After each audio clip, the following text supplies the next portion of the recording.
மத்திய கிழக்கு நாடுகள் பற்றி எரிஞ்சிட்டு இருக்கு. வெறும் ஈரான், இஸ்ரேல், அமெரிக்கான ஒரு போரா மட்டும் கிடையாது. சுற்றி நின்று இவ்வளோ நாளாக வேடிக்கை பார்த்துட்டு இருந்த ஜிசிசி கண்ட்ரீஸான Saudi Arabia, Kuwait, Qatar, Bahrain இதெல்லாமே இந்த தடவை வந்து தாக்குதலுக்கு ஆளாக்கப்பட்டிருக்கு.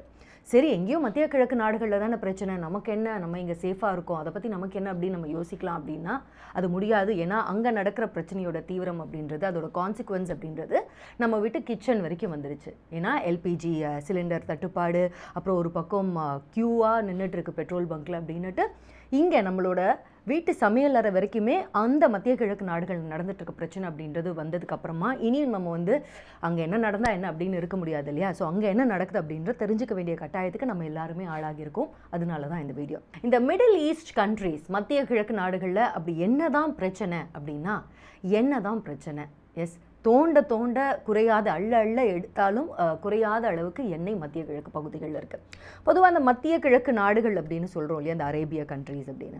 ஸோ இதை வந்து ஹிஸ்டாரிக்கலி இதை வந்து கிரேடல் ஆஃப் சிவிலைசேஷன், நாகரிகத்தின் தொட்டில் அப்படின்வாங்க. ரொம்ப பழமையான மெசபொட்டாமியா நாகரிகம் அது எல்லாமே அங்கேருந்து தான் தோன்றுச்சு அப்படின்றதுனால நாகரிகத்தின் தொட்டில் அப்படின்னு சொல்லுவாங்க ஹிஸ்டாரியன்ஸ். அது வந்து ஹிஸ்டாரிக்கலி அதை நாகரிகத்தின் தொட்டில் அப்படின்னு சொன்னாலும் ஜியாகிரபிக்கலி பார்த்தீங்களாலுமே அது வந்து தொட்டில் தான்.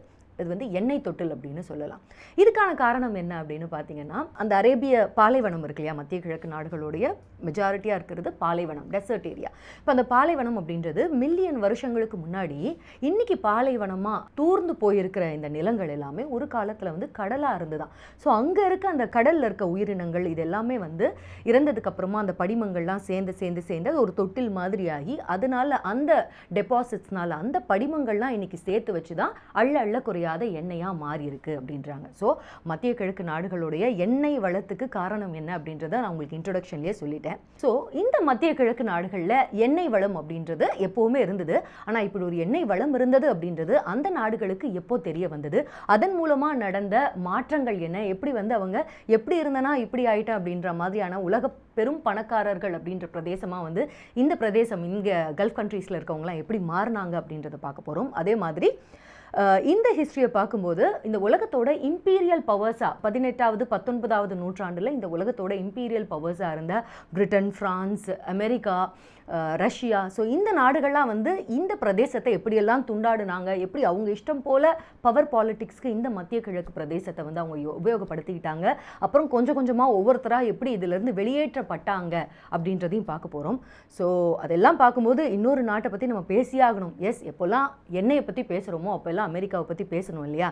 ஸோ இந்த மத்திய கிழக்கு பிரதேசங்களில் இன்னைக்கு வரைக்கும் அமெரிக்கா வந்து அதோட எப்படியை வந்து இறுக்கி பிடிச்சிட்டு இருக்கு இல்லையா? ஸோ அது எங்கேருந்து ஆரம்பிச்சுது, இன்னைக்கு அமெரிக்காவையும் மத்திய கிழக்கையும் தனித்தனியாக பிரிக்கவே முடியாது பொலிட்டிக்கலி பார்த்தீங்கன்னா. அதுக்கான காரணம் என்ன, அமெரிக்காவோட மத்திய கிழக்கு தொடர்பு என்ன அப்படின்றதையும் இன்னைக்கு நம்ம இந்த வீடியோவில் பார்க்க போகிறோம். ஸோ இன்னைக்கு கொஞ்சம் பெரிய வீடியோவாக தான் இருக்க போகுது. ஏன்னா வந்து நம்ம மிடில் ஈஸ்ட் கண்ட்ரீஸோட எண்ணெய் வரலாறு மட்டும் பார்க்க போகிறது கிடையாது. இந்த சோ கால்டு இம்பீரியல் கண்ட்ரீஸ் இருந்தாங்க இல்லையா, இவங்களுடைய அதிகார அரசியல் அந்த பிரதேசத்தில் எப்படியெல்லாம் இருந்தது, எவ்வளோ டர்ட்டி கேம்ஸ்லாம் அவங்க விளையாடி இருக்காங்க அப்படின்றது தான் இன்னைக்கு நம்ம பார்க்க போகிறோம்.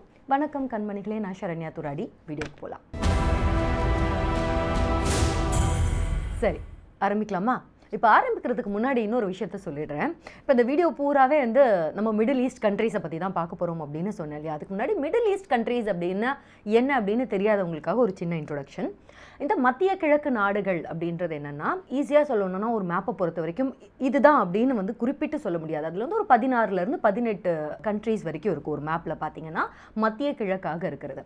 ஸோ வெஸ்டர்ன் ஏஷியா, அப்புறம் நார்த்தன் ஆஃப்ரிக்கா, அதாவது மேற்காசியா, வட ஆஃப்ரிக்கா. ஸோ இந்த பகுதியில் இருக்கக்கூடிய ஒரு 16லேருந்து 18 நாடுகளை தான் வந்து மத்திய கிழக்கு நாடுகள் அப்படின்னு சொல்லுவாங்க. உதாரணத்துக்கு சைப்ரஸ், பஹ்ரைன், ஈராக், ஈரான், அப்புறம் Saudi Arabia, UAE, Qatar, Kuwait, Oman, Yemen, Egypt இதெல்லாமே வந்து மத்திய கிழக்கு நாடுகள் அப்படின்னு சொல்லலாம். ஆனால் நம்ம முழுக்க மத்திய கிழக்கு நாடுகள் முழுக்கவே வந்து எண்ணெய் தான் கிடைக்குதா அப்படின்னு பார்த்தா கிடையாது. இதில் மேஜர் எக்ஸ்போர்ட்டர்ஸ் எண்ணெய் இருக்கிறதுலேயே அதிகமாக இந்த உலகத்துக்கு எக்ஸ்போர்ட் பண்ணுறவங்க கீ பிளேயர்ஸ் அப்படின்னா வந்து 7 நாடுகளை சொல்லலாம். என்னென்ன அப்படின்னா சவுதி அரேபியா, யுஏஇ, இந்த யுஏஇன்றது யுனைடெட் அரப் எமிரேட்ஸ், அரப் அமீரகம் அப்படின்னு சொல்கிறோம் இல்லையா அது, அதுக்கப்புறம் கத்தார், குவைத், ஓமன், அதுக்கப்புறம் ஈரான், ஈராக். ஸோ 7 நாடுகள். இதில் வந்து பார்த்தீங்கன்னா மற்ற எல்லாமே அரபு நாடுகள். ஈரான் சொன்னேன் இல்லையா, இது மட்டும்தான் வந்து பாரசீக நாடு. ஸோ இது மட்டும்தான் இதில் இருக்க டிஃப்ரென்ஸ். மற்றபடி இது எல்லாமே வந்து மத்திய கிழக்கு நாடுகளுடைய முக்கியமான ஆயில் எக்ஸ்போர்ட்டர்ஸ் லிஸ்ட் அப்படின்னு வரப்போகுது. இதெல்லாம் ஏன் முன்னாடியே சொல்லிடுறேன் அப்படின்னா, இப்போ நம்ம கதை ஆரம்பிச்சதுக்கப்புறமா இந்த நாடுகளை பற்றி தான் நம்ம வந்து மேஜராக பார்க்க போகிறோம் அப்படின்றதுனால தான். ஸோ உங்களுக்கு மிடில் ஈஸ்ட் கண்ட்ரீஸ்னால் என்னென்ன, அங்கே என்ன எங்கே கிடைக்கும் அப்படின்றதுக்கான ஒரு பேசிக்கான ஒரு ஐடியா வந்திருக்கும் அப்படின்னு நினைக்கிறேன். கதைக்குள்ள போகலாம். இந்த மத்திய கிழக்கு நாடுகளில் எண்ணெயை தேடி போகணும், இந்த கதையை தொடங்கணும் அப்படின்னா நம்ம எந்த காலகட்டத்துக்கு இன்றைக்கி போக போகிறோம் அப்படின்னா 1900s 1900. ஸோ இந்த வருஷத்துக்கு தான் போக போகிறோம். அந்த காலகட்டத்தில் யோசிச்சு பாருங்கள் எப்படி இருந்திருக்கும், பொலிட்டிக்கலி அந்த உலகம் வந்து எப்படி இருந்திருக்கும் அப்படின்னா, சரியா இன்னும் ஒரு 14 வருஷத்தில் முதலாம் உலக போர் அப்படின்றது தொடங்க போகுது. ஸோ உலகத்தோட இந்த சூப்பர் பவர்ஸ் எல்லாம் இருக்காங்களே, இந்த இம்பீரியல் பவர்ஸ் நாடு பிடிக்கிற ஒரு அதிகார போட்டியில் இருக்காங்க. ஒரு பக்கம் பிரிட்டன், பிரான்ஸ், அமெரிக்கா, அதுக்கப்புறம் ஜெர்மனி, ரஷ்யா, இவங்க எல்லாமே ஒருத்தரோட ஒருத்தர் யார் பெருசு அப்படின்னு அடிச்சு காட்டுற ஒரு மூடில் இருக்காங்க. நாடு பிடிக்கிற ஒரு யுத்தத்தில் இருக்காங்க. யுத்தம் வந்து தொடங்குறதுக்கான முன்னாடி இருக்க அந்த முஸ்தீபுகள்லாம் வந்து நடந்துட்டு இருக்க ஒரு காலகட்டம். ஸோ இந்த காலகட்டத்தில் தான் வந்து இந்த எண்ணெய் அப்படின்றதுக்கான தேவை அதிகரிக்குது இந்த நாடுகளுக்கெல்லாம். காரணம் என்ன அப்படின்னா, இந்த எண்ணெய் யாருக்கிட்ட, எந்த நாட்டுக்கிட்ட வந்து எண்ணெயோட இருப்பு அதிகமாக இருக்கோ அவங்க தான் இந்த உலகத்தோட சூப்பர் பவராக மாறக்கூடிய ப்ராபபிலிட்டிஸ்லாம் இருக்குது. அப்படின்றதுனால இவங்களுக்குள்ள வந்து பயங்கரமான போட்டி. இந்த எண்ணெயை வந்து ஃபஸ்ட்டு யார் கண்டுபிடிக்கிறது, எண்ணெயை வந்து யார் பத்திரமா வந்து பைப்பு போட்டு அவங்களுடைய நாட்டுக்கு எடுத்துகிட்டு போகிறது அப்படின்றது.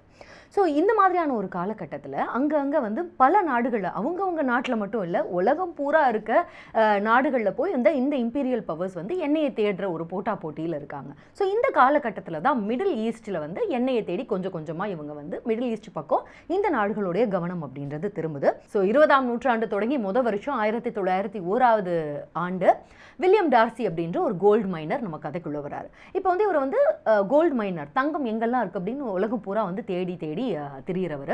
இந்த தடவை என்ன பண்ணுறாருன்னா, வெறும் தங்கம், மெட்டல் தங்கம் மட்டும் கிடையாது, இந்த திரவ தங்கம், லிக்விட் கோல்டு எங்கே இருக்குது அப்படின்னு அவர் வந்து தேட தொடங்குறாரு. ஸோ அவருக்கு கிடைச்ச ஒரு இன்டெல் மூலமாக ஈரான், அதாவது அந்த காலத்து பாரசீகம், பர்ஷியாவில் இந்த மாதிரி வந்து எண்ணெய் இருக்குது, கசிஞ்சிட்டு இருக்கு நிலத்தின் மேலேயே அப்படின்னு அவருக்கு தகவல் கிடைக்குது. ஸோ அவர் என்ன பண்ணுறாருன்னா, அவருடைய டெக்னாலஜி சப்போர்ட் எல்லாம், டெக்னிக்கல் சப்போர்ட்கான ஆள், இந்த ட்ரில் பண்ணுவாங்க இல்லையா, ஜார்ஜ் ரெனால்ட்ஸ் அப்படின்ற வந்து ட்ரில் பண்ணுறவர் என்ஜினியர், அவரை கூப்பிட்டுட்டு இங்கே வராரு. ஸோ இங்கே வந்த உடனே என்ன பண்ணுறாருன்னா, அந்த காலத்து ஈரானோட ஷா கிட்ட இருந்து அவர் முதல்ல ஒரு கன்செஷன் வாங்கிட்டார். இந்த மாதிரி வந்து இந்த இடத்துல என்ன இருக்குது, நாங்கள் உங்களுக்கு டெக்னாலஜி தெரியாது, ஆனால் ரிசோர்ஸ் இருக்குது, எங்ககிட்ட டெக்னாலஜி இருக்குது, நாங்கள் வந்து இதை எண்ணெயை எடுக்கிறோம் அப்படின்னு முதல்ல அவங்க கிட்ட இருந்து பெர்மிஷன் வாங்குறாரு. வாங்கி 1902 வருஷம் வேலையெல்லாம் வந்து ஜரூராக தொடங்குது. அப்போ தொடங்கின உடனே இதில் வந்து வில்லியம் டார்சி மட்டும் இருந்தாரா அப்படின்னு கேட்டிங்கன்னா, அவர் கூட வந்து லண்டன் மாநகரத்திலிருந்து நிறைய பேர் இன்வெஸ்டர்ஸையும் கன்வின்ஸ் பண்ணி இதில் வந்து பெரும் பொருட்செலவில் தான் இந்த வேலை அப்படின்றது தொடங்குது. இது எங்கே தொடங்குது அப்படின்னு சொல்லலை இல்லையா, இது வந்து குஷஸ்தான் அப்படின்ற ஒரு மாகாணம். இது வந்து ஈரானுடைய தென்மேற்கு பகுதியில் இருக்க ஒரு மாகாணம் குஷஸ்தான் அப்படின்னு. ஸோ இந்த இடத்துல தான் வந்து மேற்பரப்பிலே, பூமியோட மேற்பரப்பிலேயே என்ன வந்து கசியுது அப்படின்றதுனால அந்த இடத்துல ஒரு என்ஜினியர் ஜார்ஜ் ரெனால்ட்ஸ் அப்படின்றவரை வச்சு டார்சி ஆரம்பிக்கிறாரு. ஸோ இது பெரும் பொருட்செலவு அப்படின்றதுனால லண்டனில் இருக்கக்கூடிய இன்வெஸ்டர்ஸையும் கன்வின்ஸ் பண்ணி இதில் வந்து காசு போட வைக்கிறாரு. ஸோ 1902 வருஷம் வேலை தொடங்குது, வருஷங்கள் போய்கிட்டே இருக்குது. இது மட்டும் இல்லாமல் இன்னொரு பக்கம் வந்து இதில் லண்டன், அதாவது பிரிட்டன் அரசாங்கமுமே இது மேலே வந்து அதிகமான கவனம் செலுத்திட்டு இருக்காங்க. பிரிட்டன் அரசு அதிகமான ஆர்வம் காட்டுறதுக்கும் ஒரு காரணம் இருந்தது. ஏன்னா வந்து அந்த காலகட்டத்தில் பிரிட்டன் வந்து ஒரு அவசரமாக எண்ணெயை கண்டுபிடிக்கணும் அப்படின்ற ஒரு கட்டாயத்தில் இருந்தாங்க. காரணம், ஜெர்மனோட ரொம்ப பலமான கப்பல் படை, நேவி. இப்போ அவங்க வந்து மிரட்டுறாங்க, அவங்களோட நேவி வந்து ரொம்ப அட்வான்ஸ்மெண்ட்ஸ் அதிகமாக இருக்குது அப்படின்றதுனால பிரிட்டனை பொறுத்த வரைக்கும் எப்படியாவது இவங்களை முந்தணும் அப்படின்னா இவங்களோட ஃபாஸ்டான ஒரு போர்க்கப்பலை நம்ம வந்து கிரியேட் பண்ணணும் அப்படின்னு. இதெல்லாம் இன்னும் வேகமாக போகணும், ஜெர்மனியோட போர்க்கப்பல்களை விட நம்மளோடலாம் இன்னும் வேகம் எடுக்கணும் அப்படின்னா அதுக்கு ஒரே ஒரு இப்போதைக்கு ஒரே ஒரு டெக்னாலஜி தான் இருக்குது. அது என்னன்னா நீராவி கப்பல்கள். அந்த காலகட்டத்தில் எல்லாமே நீராவி கப்பல்கள் தான் இருந்தது இல்லையா. ஸோ இதை வந்து எண்ணெய்க்கு மாற்றணும். ஸோ இந்த டிரான்சிஷன் நடக்கணும் அப்படின்னா நமக்கு நிறைய எண்ணெய் வந்து தேவைப்படுது. அதனால் எண்ணெயை வந்து எந்த நாட்டில் இருந்தாலும் பரவாயில்ல, நாங்களும் இன்வெஸ்ட் பண்ணுறோம், எப்படியாவது கண்டுபிடிக்கணும், எத்தை தின்னா பித்தம் தெளியும் அப்படின்னு சொல்லுவாங்க இல்லையா. ஸோ அந்த மாதிரியான ஒரு சிச்சுவேஷனில் தான் அந்த டைமில் பிரிட்டன் இருந்தது. ஸோ அவங்களுமே இதை வந்து கவனிச்சுக்கிட்டே இருக்காங்க. இங்கே நடந்துட்டு இருக்க இந்த தேடுதல் படலம், ஈரானில் நடந்துட்டு இருக்க இந்த தேடுதல் படலம்ல அவங்களுமே ஒரு கண்ணை வச்சுட்டே இருக்காங்க. இப்போ வந்து ஈரானை இவங்க மட்டும்தான் வந்து எக்ஸ்ப்ளாய்ட் பண்ண தொடங்கினாங்களா அந்த காலகட்டத்தில் அப்படின்னு பார்த்தீங்கன்னா அதுதான் கிடையாது. இன்னொரு பக்கம்ல இருந்து ரஷ்யா வந்து ஈரானுக்கு சொந்தம் கொண்டாட ஆரம்பிக்குது. ரஷ்யா என்ன பண்ணுதுன்னா வடக்கு பகுதியில் இருந்ததுக்கு மேலே இருக்கு இல்லையா, அதனால வடக்குலேருந்து நெருக்குது. பிரிட்டன் என்ன பண்ணுதுன்னா ஈரானை வந்து தெற்குலேருந்து நெருக்கிட்டு இருக்காங்க. ஸோ ஆல்மோஸ்ட் அவங்க 1907 வருஷத்தில் தான் ஒரு அக்ரிமெண்ட்டே போட்டுக்கலாம் அப்படின்னு இருந்தாங்க. அதாவது இவங்க 2 பேரும் சேர்ந்து ஒரு பர்ஷியன் அக்ரிமெண்ட், அதாவது வடக்கு உனக்கு தெற்கு எனக்கு அப்படின்னு ரஷ்யாவும் பிரிட்டனும் வந்து பங்கு பிரிச்சுக்கலாம் அப்படின்ற அளவுக்கு வந்து போய்கிட்டு இருந்தது அப்போ இருந்த ஒரு காலகட்டம். ஸோ இவங்கெல்லாம் ஒரு பக்கம் பண்ணிட்டு இருக்கும்போது இன்னொரு பக்கம் பார்த்தீங்கன்னா அப்படியே ஜெர்மனி வந்து சும்மா இல்லை, நாங்கள்லாம் மட்டும் என்ன கிழக்கிறையா அப்படின்னுட்டு ஜெர்மனி என்ன பண்ணுறாங்கன்னா அந்த காலகட்டத்தோட ஆட்டோமன் பேரரசு, இப்போ துருக்கியர்கள் அப்படின்னு சொல்லுவோம் இல்லையா, ஆட்டோமன் எம்பையர். ஸோ இவங்களோட வந்து கை கோக்குறாங்க. ஸோ இவங்க 2 பேரும் சேர்ந்து என்ன முடிவு பண்ணுறாங்க அப்படின்னா, நம்ம பெர்லின் டு பாக்தாத் ரயில்வே லைனை வந்து ஒன்று கன்ஸ்ட்ரக்ட் பண்ணிடலாம். நீங்கள்லாம் என்ன கடல் வழியாக போகிறது, நான் வந்து நிலம் வழியாகவேனா ஆட்டோமன் சாம்ராஜ்யத்தோட எங்களுக்கு நல்ல நட்பு இருக்குது. ஸோ அதன் அடிப்படையில் நாங்கள் நிலம் வழியாகவே சீக்கிரமாக போய் ரயில்வே ட்ராக் மூலமாக எண்ணெய்களை அங்கே கண்டுபிடிக்கிற எண்ணெயை வந்து இங்கேருந்து நம்ம நாட்டுக்கு எடுத்துகிட்டு போயிடலாம். இதன் மூலமாக நம்ம வந்து போர்க்களத்தில் சுப்பீரியராக ஆகிடலாம் அப்படின்றது ஜெர்மனியோட திட்டம். அப்படின்றதுனால அவங்க வந்து தொடங்குறாங்க. இது எப்போ அப்படின்னா 1903 வருஷம் தொடங்கிட்டாங்க. அந்த ரயில்வே ட்ராக் வந்து போட தொடங்கிட்டாங்க. பட் அதுக்குள்ளே வந்து போரெல்லாம் வந்து ஆட்டோமன் எம்பையர் வந்து வீழ்ச்சி அடைஞ்சது முதலாம் உலக போரில். அதுக்கப்புறமா இது எல்லாமே வந்து தகர்க்கப்பட்டது. இதெல்லாம் வந்து வேற ஒரு கதை. இதை நான் உங்களுக்கு வந்து World War I பற்றி சொல்லும்போது கண்டிப்பாக அந்த கதையை வந்து இன்னும் டீட்டெயில்டாக சொல்கிறேன். பட் இங்கே வந்து அந்த பெர்லின் பாக்தாத் ரயில்வேக்கான வேலைகள் ஒரு பக்கம் வந்து ஜெர்மனி சைடில் செஞ்சிட்ருக்காங்க. ஸோ இப்படியான காலகட்டத்தில் 1 வருஷம் 2 வருஷம் ஆகுது, 7 வருஷம் ஆகுது. இப்போ வரைக்கும் வந்து பிரிட்டனுக்கு அந்த பகுதியில் ஈரானில் தொடங்கின வேலையில் வந்து வெற்றியே கிடைக்கல. சரி, இப்போது லண்டனில் இருக்க இன்வெஸ்டர்ஸ் எல்லாருமே வந்து மனசு விட்டுட்டாங்க. ஏன்னா நிறைய காசு வந்து செலவாயிடுச்சு அப்படின்றதுனால அவங்க என்ன பண்ணுறாங்கன்னா அங்கேருந்து வந்து தந்தி ஒன்று அடிக்கிறாங்க. மே மாதம் 7ஆம் தேதி ஒரு தந்தி ஒன்று அடிக்கிறாங்க. 1908 வருஷத்தில் நடந்ததெல்லாம் நடந்ததாகவே இருக்கட்டும், இதோட போனது போகட்டும், இதுக்கு மேலே காசு எங்களால் செலவு பண்ண முடியாது, அதனால வேலையெல்லாம் அப்படி அப்படியே விட்டுட்டு நீங்கள் திரும்பி வந்துருங்க அப்படின்னு அடிக்கிறாங்க. ஸோ ஆனால் அந்த தந்தி வந்து இவங்களை ரீச் ஆகிறதுக்குள்ளே, இங்கே இருக்க அந்த என்ஜினியர் குழு ரீச் ஆகிறதுக்குள்ளவே ஒரு நல்ல விஷயம் ஒன்று நடக்குது. அது என்ன அப்படின்னா 25ஆம் தேதி மே மாதம், அதே மாதத்தில் இன்னைக்கு ராத்திரி வந்து திடீர்னு ஒரு பெரும் சத்தத்தோட ஒரு சத்தம் கேட்குது, வெடிச்சத்தம் ஒன்று கேட்குது. என்ன ஆச்சுன்னு பயந்து போய் ராத்திரியாக ஓடி வந்து அந்த இடத்த பார்த்தா, அந்த சைட்டை வந்து பார்த்தா ஒரு பெரிய ஆயில் ஃபவுண்டைன் வந்து பீரிட்டு பொங்கி எழுது. ஸோ அதை பார்த்த உடனே என்ஜினியர் குழுக்கு பயங்கர சந்தோஷம். 7 வருஷ கடினமான உழைப்பு கிடைத்த வெற்றி. அப்படியாக ஒரு வழியாக மத்திய கிழக்கு நாடுகளில் முதல் நாடாக பர்ஷியாவில் ஈரானில் வந்து எண்ணெய் அப்படின்றது கண்டுபிடிக்கப்படுது. ஸோ 1908 வருஷம் என்ன கிடைக்குது, அதுக்கு அடுத்த வருஷமே 1909 ஆங்கிலோ பர்ஷியன் ஆயில் கம்பெனி அப்படின்ற பேரில் வந்து எண்ணெய் நிறுவனத்தை அங்கே பிரிட்டன் ரெஜிஸ்டர் பண்ணிடுறாங்க. ஸோ இப்போது முழு அனுமதியோட அரசாங்கத்தோட முழு ஒத்துழைப்போட அங்கே இருக்க பழங்குடிகள்லாம் ஆரம்பத்தில் பிரச்சனை பண்ணுறாங்க. பட் அவங்களோட பர்சனலாகவும் பிரிட்டனுக்கு தெரியும் இல்லையா, யார் ஆடுற மாட்டை ஆடி கறப்பாங்க, யார் கூட எப்படி அக்ரிமெண்ட் போட்டுக்கணும் அப்படின்னு. ஸோ பழங்குடிகளோடவும் ஒரு அக்ரிமெண்ட் போட்டு அவங்களெல்லாம் சமாளித்து ஆங்கிலோ பர்ஷியன் ஆயில் கம்பெனி சக்ஸஸ்ஃபுல்லாக ஃபார்ம் பண்ணி, ஸோ அதன் மூலமாக பர்ஷியாவில் இருக்கக்கூடிய ஈரானில் இருக்கக்கூடிய எண்ணெய் வளங்கள்லாம் தன்னுடைய நாட்டுக்கு பிரிட்டன் வந்து எடுத்துகிட்டு போகிற வேலையை தொடங்குறாங்க. ஸோ இதுக்கு வந்து ரொம்ப அவசரமாக ஒரு சிங்கிள் பைப்லைன் வந்து அவங்க போடுறாங்க. ஸோ இப்போ நான் சொன்ன இந்த இடம் இருக்கு இல்லையா, அபதான் அப்படின்ற இடத்துல, அதாவது 1912 வருஷம் ஒரு 1.5 வருஷத்துக்குள்ளே என்ன பண்ணிட்டாங்கன்னா அங்கேருந்து இப்போது நடுவில் இருக்குது இந்த பிராந்தியத்திலிருந்து அதை வந்து இந்த வளைகுடா கடல் பகுதிக்கு கொண்டு வந்துட்டு அங்கேருந்து கப்பலில் எடுத்துகிட்டு போகணும் இல்லையா. ஸோ அபதான் அப்படின்ற இடத்துல வந்து வெறும் 1.5 வருஷத்தில் அவ்வளோ ஃபாஸ்ட்டாக வேலை பண்ணி அங்கே வந்து ஒரு ரிஃபைனரியும் அப்புறம் வந்து ஒரு லோடிங் போர்ட்டையும், அதாவது சுத்திகரிப்பு நிலையம், அப்புறம் அங்கேருந்து கப்பலில் ஏற்றுறதுக்கான ஒரு லோடிங் போர்ட் எல்லாத்தையுமே அவசர கதியில் வந்து பிரிட்டன் ரெடி பண்ணிட்டாங்க. ஸோ இப்படியாக ஈரானுடைய எண்ணெய் அப்படின்றது அபதான் அப்படின்ற இடத்துல இருந்து கப்பலாக பிரிட்டனுக்கு போய் சேருது. 1912 வருஷத்துலேருந்து வந்து போய் சேர தொடங்குது. ஸோ பிரிட்டனை பொறுத்த வரைக்கும் இந்த வெற்றி அப்படின்றது, இந்த எண்ணெய் கண்டுபிடிச்சது இல்லையா, இது வந்து ரொம்ப ரொம்ப முக்கியமான ஒரு வெற்றியாக அமைஞ்சது. காரணம் என்னன்னா, அதுக்கப்புறமா தான் உலகப்போர் நடக்குது. உலகப்போரில் ஜெர்மனிக்கெல்லாம் வந்து கிடைக்கல அது வரைக்கும். அப்படின்றதுனால ஜெர்மனியோட அந்த ஸ்டீம் என்ஜின்ஸை விட இந்த ஆயில் என்ஜின்ஸ் அப்படின்றது ரொம்ப வேகமாக இருக்குது. ஸோ இவங்களுக்கு வந்து போரில் ஒரு சுப்பீரியாரிட்டி கொடுக்கறதுக்கு காரணமாக இருந்தது இங்கே ஈரானில் கிடைச்ச இந்த எண்ணெய் தான். ஸோ இந்த எண்ணெய் அப்படின்றது ஒருவேளை பிரிட்டனுக்கு கிடைக்காம ஜெர்மனிக்கு கிடைச்சிருந்தா இன்றைக்கி நம்ம பார்க்குற உலகமே வேறையாக இருக்கும். ஆனால் என்ன பண்ணுறது, லக் வந்து பிரிட்டனுடைய ஃபேவராக தான் இருந்திருக்கு. அப்படின்றதுனால ஈரானுடைய எண்ணெயை பிரிட்டன் வந்து அனுபவிக்க தொடங்குது. சரி, ஈரானில் எண்ணெயை கண்டுபிடிச்சாச்சு. இப்போது கொஞ்ச நேரத்துக்கு என்ன பண்ணலாம், ஈரானை வந்து தனியாக விட்டுடலாம். இப்போ அப்படியே நம்ம வந்து ஈராக் பக்கமாக போகலாம். அங்கே என்ன நடந்தது அப்படின்னு பார்த்துட்டு அதுக்கப்புறமா திரும்ப ஈரானுக்கு போகலாம். ஓகேவா? ஸோ ஈராக்கை பொறுத்த வரைக்கும் என்ன ஆகுது அப்படின்னு பார்த்தீங்கன்னா, முதலாம் உலக போர் காலகட்டத்தில் பிரிட்டனும் ஃப்ரான்ஸும் என்ன பண்ணுறாங்கன்னா, ஈராக்கை வந்து துண்டாட ஆரம்பிக்கிறாங்க. அது எப்படி அப்படின்னா, முதல்ல வந்து ஆட்டோமன் பேரரசு கிட்ட தான் இருந்தது ஈராக் அப்படின்றது.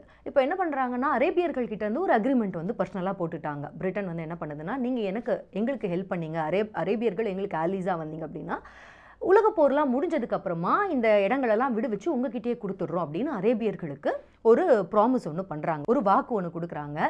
பட் அப்படியே பார்த்தீங்கன்னா இன்னொரு பக்கத்தில் பிரிட்டனும் ஃப்ரான்ஸும் வந்து தனியாக ஒரு பர்சனலான ஒரு ஒப்பந்தத்தில் இருக்காங்க, அக்ரிமெண்ட் வந்து போட்டுக்கிறாங்க. அது என்னென்னா சைக்ஸ் பீக்கோ அக்ரிமெண்ட் அப்படின்னு சொல்லுவாங்க. ஸோ அந்த அக்ரிமெண்ட் படி பிரிட்டன் என்ன சொல்லுது அப்படின்னா, ஈராக், பாலஸ்தீன், ஜார்டன் இது 3 எனக்கு, சிரியா, லெபனான் இது 2 உனக்கு அப்படின்னு பிரிட்டனுக்கும் ஃப்ரான்ஸுக்கும் நடுவில் ஒரு ரகசியமான ஒரு அக்ரிமெண்ட் ஒன்று போட்டுக்கிறாங்க. உலகப்போர் அப்படின்றது முடிஞ்ச கையோட என்ன பண்ணுறாங்கன்னா, சரி இந்த இடங்கள்லாம் வீழ்ச்சி அடைஞ்ச இடங்கள்லாம் வந்து நம்ம பிரிச்சுக்கலாம் அப்படின்னு போகும்போது லீக் ஆஃப் நேஷன்ஸ் கிட்ட போகிறாங்க. இப்போ லீக் ஆஃப் நேஷன்ஸ்னா யார் அப்படின்னு பார்த்தீங்கன்னா, இப்போ ஐக்கிய நாடுகள் சபை இருக்கு இல்லையா, ஸோ இதுக்கு முன்னாடி இருந்த ஒரு குளோபல் பாடி தான் லீக் ஆஃப் நேஷன்ஸ் அப்படின்றது. இந்த உலகத்தோட பஞ்சாயத்துக்கள்லாம் வந்து அங்கே தான் முதல்ல வரும்.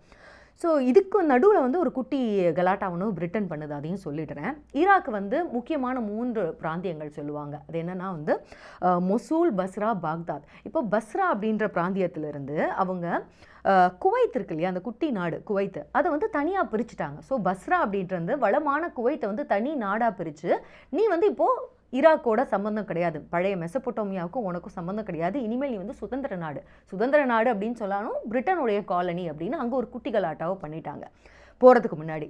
ஸோ இது ஏற்கனவே இந்த டிசைன் வந்து நம்ம பார்த்துருப்போம் இல்லையா. ஸோ இந்தியா பாகிஸ்தானும் அதே தான் பண்ணாங்க. சுதந்திரம் கொடுக்கறதுக்கு முன்னாடி, கையை விட்டு போகிறதுக்கு முன்னாடி 2 துண்டா ஆக்கிட்டு போனாங்க இல்லையா நாடுகளை. ஸோ அதே மாதிரி தான் அங்கேயும் வந்து பண்ணுறாங்க.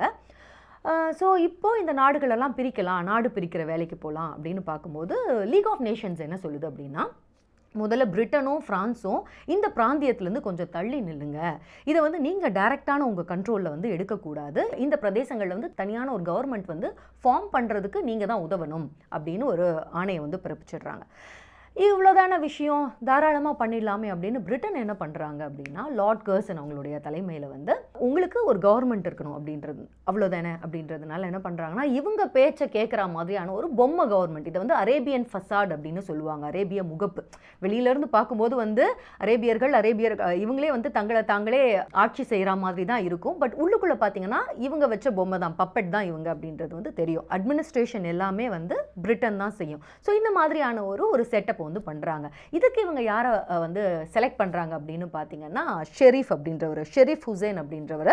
இவர் வந்து இதுக்கு முன்னாடி வந்து மெக்காவோட ரூலராக இருக்கார், ஹஷிமைட் அப்படின்ற ஒரு இனக்குழுவை சேர்த்தவர். ஸோ இவருடைய 2 மகன்கள் இருக்காங்க. ஸோ அதன்படி இந்த 2 மகன்கள் இருக்காங்க இல்லையா, ஸோ இவங்க 2 பேரையும் பிரிட்டன் வந்து செலக்ட் பண்ணி ஒருத்தரை ஈராக்குக்கும் இன்னொருத்தரை ஜார்டனுக்கும் பொம்மை ராஜாவாக வந்து நியமனம் செய்கிறாங்க. ஸோ அதன்படி 1921 வருஷம் இந்த கிங் ஃபைசல் அப்படின்றவர் வந்து ஈராக் பிராந்தியத்துடைய ராஜாவாக பட்டம் ஏற்றுக்கிறாரு. ஸோ இது எந்த மாதிரியான ஒரு பொம்மை அரசாங்கமாக இருந்தது, பிரிட்டனுடைய கட்டுப்பாட்டான ஒரு அரசாங்கம் இருந்தது அப்படின்றதுக்கு ஒரு ஃபைன் எக்ஸாம்பிள் சொல்லணும் அப்படின்னா, இவர் வந்து பதவியேற்பு விழாவின் போது அங்கே அவங்களுக்காக ஒரு பாட்டு கூட அவங்க தான் தயாரிக்கல.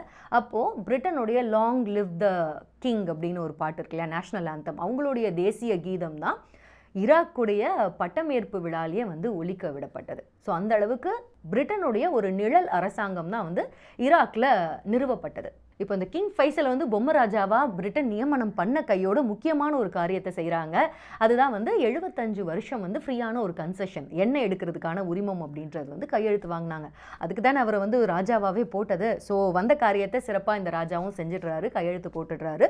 ஸோ அடுத்த 75 வருடங்களுக்கு ஈராக்கில் எண்ணெய் எடுத்தாலும் அது வந்து பிரிட்டனுக்கு போகும் அப்படின்ற ஒரு கையெழுத்து அங்கே வந்து ஊர்ஜிதமாகுது. ஸோ அதன்படி 1927 வருஷம் அங்கே வந்து ஈராக் அப்படின்ற பகுதியில் வந்து எண்ணெய் கண்டுபிடிக்கப்படுது. டிபிசி, டர்க்கிஷ் பெட்ரோலியம் கம்பெனி அப்படின்றது வந்து ஃபார்ம் ஆகுது. ஸோ இப்போ டர்க்கிஷ் பெட்ரோலியம் கம்பெனியை பொறுத்த வரைக்கும் பார்த்தீங்கன்னா, இந்த தடவை முழுக்க பிரிட்டனோட கட்டுப்பாட்டில் மட்டும் கிடையாது. பிரிட்டன் என்ன பண்ணுறாங்கன்னா, இதுக்கு முன்னாடி ஜெர்மனி இருந்தது இல்லையா, ஜெர்மனியை வந்து தூக்கி அடிச்சிடுறாங்க, நீங்கள் உள்ளே வரக்கூடாது அப்படின்னு. ஸோ அதுக்கு பதிலாக பிரிட்டன் யாரெல்லாம் சேர்த்துக்கிறாங்கன்னா, ஃப்ரான்ஸை சேர்த்துக்கிறாங்க. ஆனால் வந்து அமெரிக்காவை சேர்த்துக்க மாட்டுறாங்க. இப்போ அமெரிக்கா வந்து என்ன பண்ணுதுன்னா, உள்ளே வரணும், மத்திய கிழக்கு நாடுகளுக்குள்ளே வர வேண்டிய ஒரு கட்டாயம் இருக்குது, நாங்களும் கொஞ்சம் வந்துக்கிறோமே அப்படின்னு லாபி பண்ணுறாங்க. பட் பிரிட்டனை பொறுத்த வரைக்கும் ஈராக் இந்த ஆயில் கேமுக்குள்ளே வந்து அமெரிக்கா வரக்கூடாது அப்படின்னு முடிஞ்ச வரைக்கும் ஷேர்ஸ் கொடுக்காமல் இழுத்தடிக்கிறாங்க. பட் அமெரிக்காவோட லாபி இஸ் ஸோ பவர்ஃபுல், அவங்க ஒரு வழியாக வந்துடுறாங்க. ஸோ இவங்க இப்போது டிபிசி அப்படின்றது வந்து டர்க்கிஷ் பெட்ரோலியம் ஆயில் கம்பெனி அப்படின்றது அதுக்கப்புறமா ஈராக் பெட்ரோலியம் கம்பெனியாக வந்து மாறுது. ஸோ இந்த கம்பெனியில் பிரிட்டன், ஃப்ரான்ஸ், பிரான்ஸ், அமெரிக்கா, இது 3 நாடுகளும் ஈராக்குடைய எண்ணெய் வளம் அப்படின்றத பங்கு போட தொடங்குறாங்க. சரி, மிடில் ஈஸ்ட் எண்ணெய் வரலாறுல திரும்ப திரும்ப பிரிட்டனையே சொல்லிட்டு இருக்காங்களே, என்ன இன்னும் அமெரிக்கா கதைக்குள்ளேயே மேஜரா வரலையே அப்படின்னு நீங்க பாத்தீங்கன்னா, எஸ், அமெரிக்கா வந்திருக்கு. ஸோ இது வரைக்குமே அங்க இருக்க நாடுகளோட ஒரு ஷேர்டான ஒரு எண்ணெயை தானே பண்ணிட்டு இருந்தாங்க. எண்ணெய்களை எண்ணெய் வளத்தை ஷேர் பண்ணிட்டு இருந்தாங்க மற்ற நாடுகளோட அப்படின்லாம். தனியாக அவங்களே போய் கண்டுபிடிச்ச ஒரு இடம் அப்படின்னா பஹ்ரைன் தான் சொல்லணும். ஸோ என்னதான் அமெரிக்கா ட்ரில் பண்ணி அடியிலிருந்து எண்ணெய் எடுக்க முடியும், நிலத்திலிருந்து ட்ரில் பண்ணி எண்ணெய் எடுக்க முடியுன்ற டெக்னாலஜியை உலக அளவில் கண்டுபிடிச்ச முதல் நாடாக இருந்தாலும் இந்த மிடில் ஈஸ்ட்டை பொறுத்த வரைக்கும் பிரிட்டன் தான் அவங்க முன்னோடியாக இருந்திருக்காங்க. ஸோ அமெரிக்கான்றது கொஞ்சம் லேட்டாக தான் அவங்க தனியாக போய் ஒரு இடத்த கண்டுபிடிச்சாங்க. ஸோ 1932 பஹ்ரைனில் இவங்க அமெரிக்கா தனியாக போய் கண்டுபிடிக்கிறாங்க. ஸோ ஜபால் துகான் அப்படின்ற ஒரு ஆயில் ஃபீல்டு, ஸோ அந்த இடத்துல கண்டுபிடிக்கிறாங்க. இதை ஸ்டாண்டர்ட் ஆயில் ஆஃப் கலிஃபோர்னியா அப்படின்ற பேரில் ரெஜிஸ்டர் பண்ணுறாங்க. ஸோ இதுதான் ஒரு குட்டி வரலாறு. ஸோ இது சொன்ன கையோடு அமெரிக்கா பஹ்ரைனில் என்ன கண்டுபிடிச்ச கையோடு எந்த பக்கம் திரும்புகிறாங்க அப்படின்னு பார்த்தா நம்ம சவுதி அரேபியாவுக்கு போக போகிறோம். ஸோ சவுதி அரேபியா பற்றி பேசும்போது நம்ம அமெரிக்காவை பற்றி பேசாமல் இருக்க முடியாது இல்லையா? ஏன்னா அவங்க 2 நாடுகளுக்கு உண்டான நட்பு அப்படின்றது அந்த மாதிரியான நட்பு. எந்த அளவுக்குன்னா, இன்னைக்கு அமெரிக்காவோட ஒரு நாட்டுக்கு பிரச்சனை அப்படின்னா அமெரிக்காவை அங்கேருந்து டைரெக்டாக அடிக்க முடியலன்னா போய் சவுதி அரேபியாவை அடிக்கிற அளவுக்கு, ஏன்னா இங்கே அடித்தா அங்கே வலிக்கும் அப்படின்ற அளவுக்கான ஒரு நட்பு இல்லையா? ஸோ அந்த உறவு அப்படின்றது, அந்த ஆயில் உறவு சவுதி அரேபியாவுக்கும் அமெரிக்காவுக்கும் எப்போ தொடங்குச்சு அப்படின்றத பார்க்க போகிறோம். ஸோ எப்போ அந்த ரிலேஷன்ஷிப் தொடங்குச்சு அப்படின்னு பார்க்குறதுக்கு முன்னாடி சவுதி அரேபியா அப்படின்ற ஒரு நாடு எப்படி உருவாச்சு அப்படின்றத குயிக்காக பார்த்துடலாம். 1924 to 25 இதுதான் சவுதி அரேபியாவோட வரலாறுல ரொம்ப முக்கியமான ஒரு வருஷம் அப்படின்னு நான் சொல்லுவேன். காரணம் என்னன்னா, இதுக்கு முன்னாடி சவுதி அரேபியா அப்படின்ற ஒரு ராஜ்யம் உருவாக்குறதுக்கு முக்கியமான பிராந்தியங்கள் ரியாத், அல் ஹசா, ஜபால் ஷமார் இந்த மாதிரியான இடங்கள்லாம் இந்த பிராந்தியத்தில் சேர்க்கப்பட்டிருந்தாலும் ரொம்ப முக்கியமான இந்த ஹெஜாஸ் அப்படின்ற பிராந்தியம் அந்த வருஷத்துல தான் கான்குயர் பண்ணப்பட்டது. அதாவது ஹஷிமைட்ஸ் அப்படின்ற இனக்குழுக்களோட சண்டை போட்டு இந்த ஹெஜாஸ் பகுதி பிராந்தியம் சவுதி அரேபியாவோட சேர்க்கப்பட்டது. ஏன் இந்த ஹெஜாஸ் பகுதி அவ்வளோ முக்கியம் அப்படின்னு சொல்கிறேன் அப்படின்னா, அதுக்கு காரணம் இருக்குது. அது என்ன அப்படின்னா, இஸ்லாமியர்களுடைய ரொம்ப ரொம்ப முக்கியமான வழிபாட்டு தலமான மெக்கா, மதீனா இந்த ரெண்டுமே அந்த பிராந்தியத்திலிருந்து தான் இருக்குது. ஸோ அதுதான் சவுதி அரேபியாவோட 1924-25 வருஷத்தில் இணையுது. ஸோ இப்போ உங்களுக்கு தெரிஞ்சிருக்கும் இது எவ்வளோ முக்கியமான ஒரு இணைப்பாக இருந்தது அப்படின்னு. ஸோ இந்த இணைப்பை நடத்தினவர் யார்? இந்த பகுதிகள்லாம் சேர்ந்து ஒன்றா 1932 வருஷம் சவுதி அரேபியா அப்படின்ற ஒரு ராஜ்யம் நிறுவப்படுது. இதுக்கு முதல் மன்னராக அப்துல் அசீஸ் அல் சவுத் தன்னை மன்னராக பிரகடனம் பண்ணிட்டார். இப்போ அந்த காலகட்டத்திலலாம் பார்த்தீங்கன்னா சவுதி அரேபியாவில் இன்னும் என்ன இருக்கிறது கண்டுபிடிக்கல. அதனால் அரேபியாவை பொறுத்த வரைக்கும் அது கொஞ்சம் வருமானத்துக்கு கஷ்டப்படுற ஒரு இடமா தான் இருந்தது சவுதி அரேபியா. 1932 காலகட்டத்தில் மெக்கா மெதினாலேருந்து புனித யாத்திரைக்கெலாம் வராங்க இல்லையா? ஸோ அதிலிருந்து வர ஒரு அளவுக்கு பணம், அது இல்லாமல் அங்கே கடலில் கல்ஃப் கோஸ்ட்டில் முத்து குளிக்கிறது, அதே மாதிரி பேரிச்சப்பழ வியாபாரம், இவ்வளோதான் அவங்களுடைய மேக்சிமம் பணமாகவே இருந்தது. ஸோ இது எல்லாமே ஒரு வருஷத்துக்குள்ளவே மாறுது. இந்த அடிச்சாம்பார் அப்பாயின்மெண்ட் ஆர்டர் அப்படின்ற மாதிரி இப்போ 1933 வருஷம் அமெரிக்கா சவுதி அரேபியாவுடைய கதவுகளை தட்டுது. அதாவது உங்களுடைய நாட்டில் கன்செஷன் கிடைக்குமா, நாங்கள் என்ன ட்ரில் பண்ணலாமா அப்படின்னு கேட்குது. இப்போ கேட்கும்போது மன்னருக்கு ஒரு சின்ன நெருடல் இருக்குது. என்னென்னா, இதிலிருந்து பணம் வரலாம், ஆனால் இதை அல்லாஹ் ஏற்றுப்பாரா, தன்னுடைய இறைவன் ஏற்றுப்பாரா அப்படின்றது ஒரு டவுட் இருக்குது. ஏன்னா அவரை பொறுத்த வரைக்கும் மேற்குலகத்தக்காரங்க இவங்களுடைய மத நம்பிக்கைகளுக்கு அப்பாற்பட்டவங்க இல்லையா, அதுக்கு எதிரானவங்க அப்படின்னு அவங்க நினைக்கிறதுனால இவங்களால நமக்கு சீரழிவு ஏற்பட்டுருமா, இதை நம்ம இறைவன் ஏற்றுப்பாரா அப்படின்ற மாதிரியான ஒரு டவுட் இருக்குது. ஸோ அவர் இந்த ஸ்காலர்ஸ், மத ஸ்காலர்ஸ் இருக்காங்க இல்லையா, ஸோ உலாமாக்கள் அப்படின்னு சொல்லுவாங்க. ஸோ அந்த குருமார்கள் கிட்ட அவர் கேட்குறாரு, இந்த மாதிரி இவங்களோட நம்ம வணிகம் செய்யலாமா, இறைவன் ஏற்றுப்பாரா அப்படின்னும் போது உலாமாக்கள் உன்னுடைய நாட்டு மக்களுக்கு இது நல்லது தான் அப்படின்னும் போது உன்னுடைய கடவுள் கண்டிப்பாக இதை ஏற்றுப்பாரு, தாராளமாக நீ போகலாம், இதை தாராளமாக சைன் பண்ணலாம் அப்படின்னு ஒரு ஹெட்ஸ்அப் கொடுக்குறாங்க. இப்போ மன்னர் என்ன பண்ணுறாருன்னா கான்ஃபிடென்ட்டாக சைன் பண்ணுறாரு. 1933 வருஷம் கையெழுத்து ஆகுது. ஸோ அங்கேருந்து சவுதி அரேபியா மற்றும் அமெரிக்காவுக்கான ஒரு வணிக ரீதியிலான ஒரு நட்புறவு அப்படின்றது தொடங்குது. வருஷம் 1938 தாமம் அப்படின்ற இடத்துல சவுதி அரேபியாவோட முதல் எண்ணெய் கிணறு தோண்டப்படுது. ஸோ அங்கே தான் ஆரம்பிக்குது சவுதி அரேபியாவோட அந்த வெல்த் அப்படின்றதுக்கான ஒரு தொடக்க புள்ளி அப்படின்னு அந்த எண்ணெய் கிணறு தான் சொல்லணும். அதுக்கு அடையாளமாக இன்னைக்கு வரைக்குமே அந்த தாமம் அப்படின்ற இடத்துல இருக்க இந்த எண்ணெய் கிணறு ப்ராஸ்பரிட்டி வெல் அப்படின்ற பேரில் இன்னமுமே அதை பாதுகாக்கப்பட்டு வச்சுருக்காங்க சவுதி அரேபியாவில். இங்கேருந்து தான் நம்மளுடைய ரிச்சஸ் எல்லாமே தொடங்குச்சு அப்படின்றதுனால வளமான கிணறு, ப்ராஸ்பரிட்டி வெல் அப்படின்ற பேரில் இதை வச்சுருக்காங்க. சரி, ஓகே.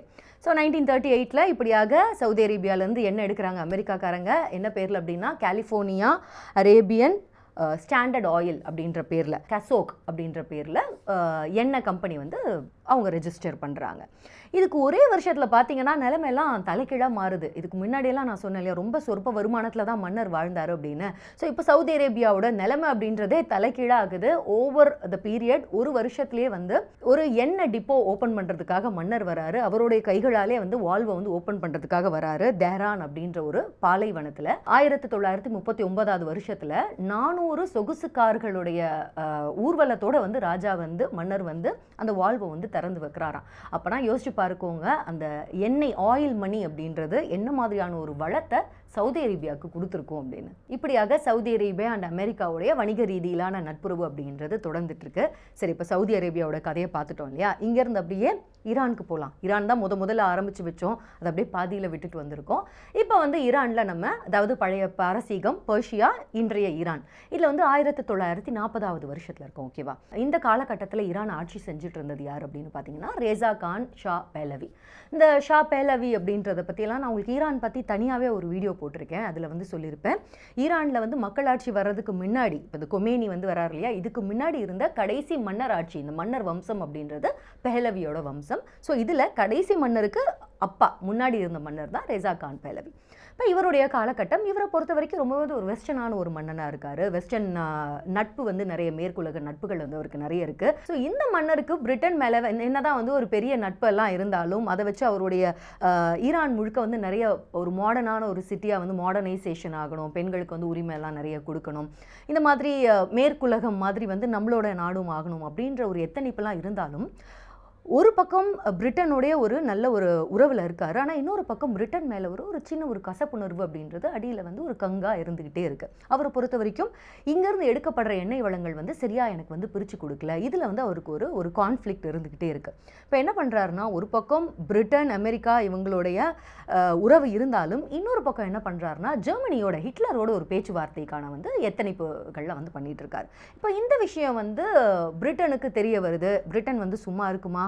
உடனே பிரிட்டனும் ரஷ்யாவும் சேர்ந்து 1941 வருஷத்தில் இந்த ராஜாவை வந்து நாடு கடத்திடுறாங்க. இப்போ பாருங்கள், இவங்க என்னதான் வந்து பிரிட்டனும் ரஷ்யாவும் தனித்தனியாக நாடு பிடிச்சிட்டு இருந்தாலும், ஈரானை வந்து ஆரம்பத்தில் கூறு போட்டுட்டு இருந்தாலும், அவங்களுக்கு ஜெர்மனியால் ஒரு பிரச்சனை, அங்கே எதிர் தரப்பில் போகிறாங்க அப்படின்னு உடனே வந்து எதிரிக்கு எதிரி நண்பன் அப்படின்ற மாதிரி பிரிட்டனும் ஆங்கிலோ சோவியத் படைகள் வந்து இந்த ராஜாவை, இந்த மன்னரை வந்து எக்ஸைலில் போட்டாங்க, நாடு கடத்திட்டாங்க. இப்போ அதுக்கு பதிலாக அந்த காலி இடத்தை நிரப்பணும் இல்லையா, அதுக்கு என்ன பண்ணுறாங்கன்னா ஷா பேலவி ஜூனியர், ஸோ அந்த மன்னருடைய மகன், ஸோ அவர் வந்து ரொம்ப இளம் வயதில் இருக்கார். அவரை கூட்டிகிட்டு வந்து இதுக்கு மேலே நீ தான் ராஜா, ஆனால் வந்து ராஜாங்கம் எங்களோடது அப்படின்ற அடிப்படையில் இந்த மன்னர் ஆட்சி அப்படின்றது வந்து தொடர்ந்து நடந்துட்டு இருக்கு. ஆனால் இந்த ஷாவோடைய, இந்த ஜூனியர் ஷாவோடைய ஆட்சி அப்படின்றது ரொம்ப நாளைக்கு பிரச்சனை இல்லாமல் நிலைக்கல.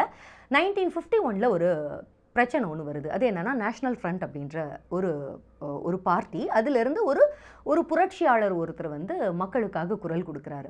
இப்போ இவர் வந்து கம்யூனிஸ்ட் சித்தாந்தத்தினால கவரப்பட்டவர். ஸோ மக்களுக்கு வந்து அவர் என்ன சொல்கிறாருன்னா, உங்களுக்கு டெமோக்ரஸி, ஜஸ்டிஸ், இண்டிபெண்டன்ஸ், அதாவது சுதந்திரம், நீதி, ஜனநாயகம், இது மூணுத்தையும் வந்து நான் உங்களுக்கு கொடுக்குறேன், அந்த மன்னர் பின்னாடி போகாதீங்க, இதுக்கு மேலே மக்களாட்சி தான் நமக்கு வேணும் அப்படின்ற மாதிரி அவர் ஒரு கம்யூனிஸ்ட் சித்தாந்தம், அது நார்த் அண்ட் ரஷ்யா, நார்த் பூராவே ரஷ்யா வந்து வச்சுருந்தாங்க அப்படின்னு சொன்னேன் இல்லையா, அந்த இன்ஃப்ளூயன்ஸில் இவர் வந்து ஒரு புது புரட்சியாளராக வராரு. மொசாதேஜ் அப்படின்றவர், முகமது மொசாதேஜ் அப்படின்றவர். ஸோ இவர் வந்த உடனே பிரைம் மினிஸ்டராக அவர் வந்து ஆட்சிக்கு வராரு. இப்போ வந்த உடனே வந்து மக்களுடைய சப்போர்ட் அப்படின்றது அப்படியே மாறுது.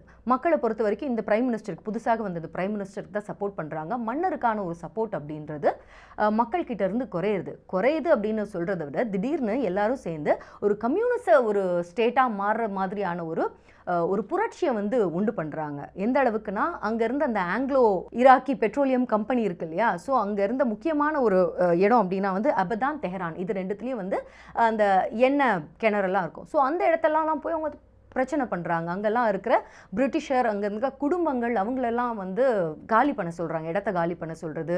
அப்புறம் அந்த இடத்துல இருக்கக்கூடிய அந்த பிரிட்டன் ஃப்ளாக்ஸ் எல்லாம், அங்கே இருக்கக்கூடிய பிரிட்டன் தேசிய கொடிகள், இது எல்லாத்தையுமே வந்து கலைச்சி போடுறாங்க. அங்கே இருந்த மன்னருடைய சிலைகள் உடைக்கப்படுது.